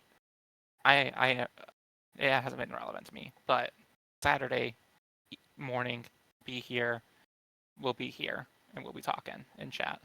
We'll be clicking exclamation point slots. Then starting on Sunday is Games Done Quick. Shout out to T-Pat from the first race here. He will be on Games Done Quick 7 p.m. on Sunday Eastern Time, doing TL Master speedruns. And so during that whole week of GDQ, we will be taking a break. So you probably won't see anything from us. Watch the YouTube channel. These runs that we're doing now will be uploaded throughout the week. Then, once we come back, we have Yaxo, J-Tattles, and Headbob on July 9th morning. And then we'll have a couple more races to be scheduled. And from there, once this round is done, we will settle out the top 9. And from there, we'll go and have 4 more races. 3 races where the winner makes finals, and then the finals race where the winner wins. And that'll be it. So, until then, I think that's it from us. Any last parting shots? Nah, not really. All right. Oh, good. Have a good one, everyone.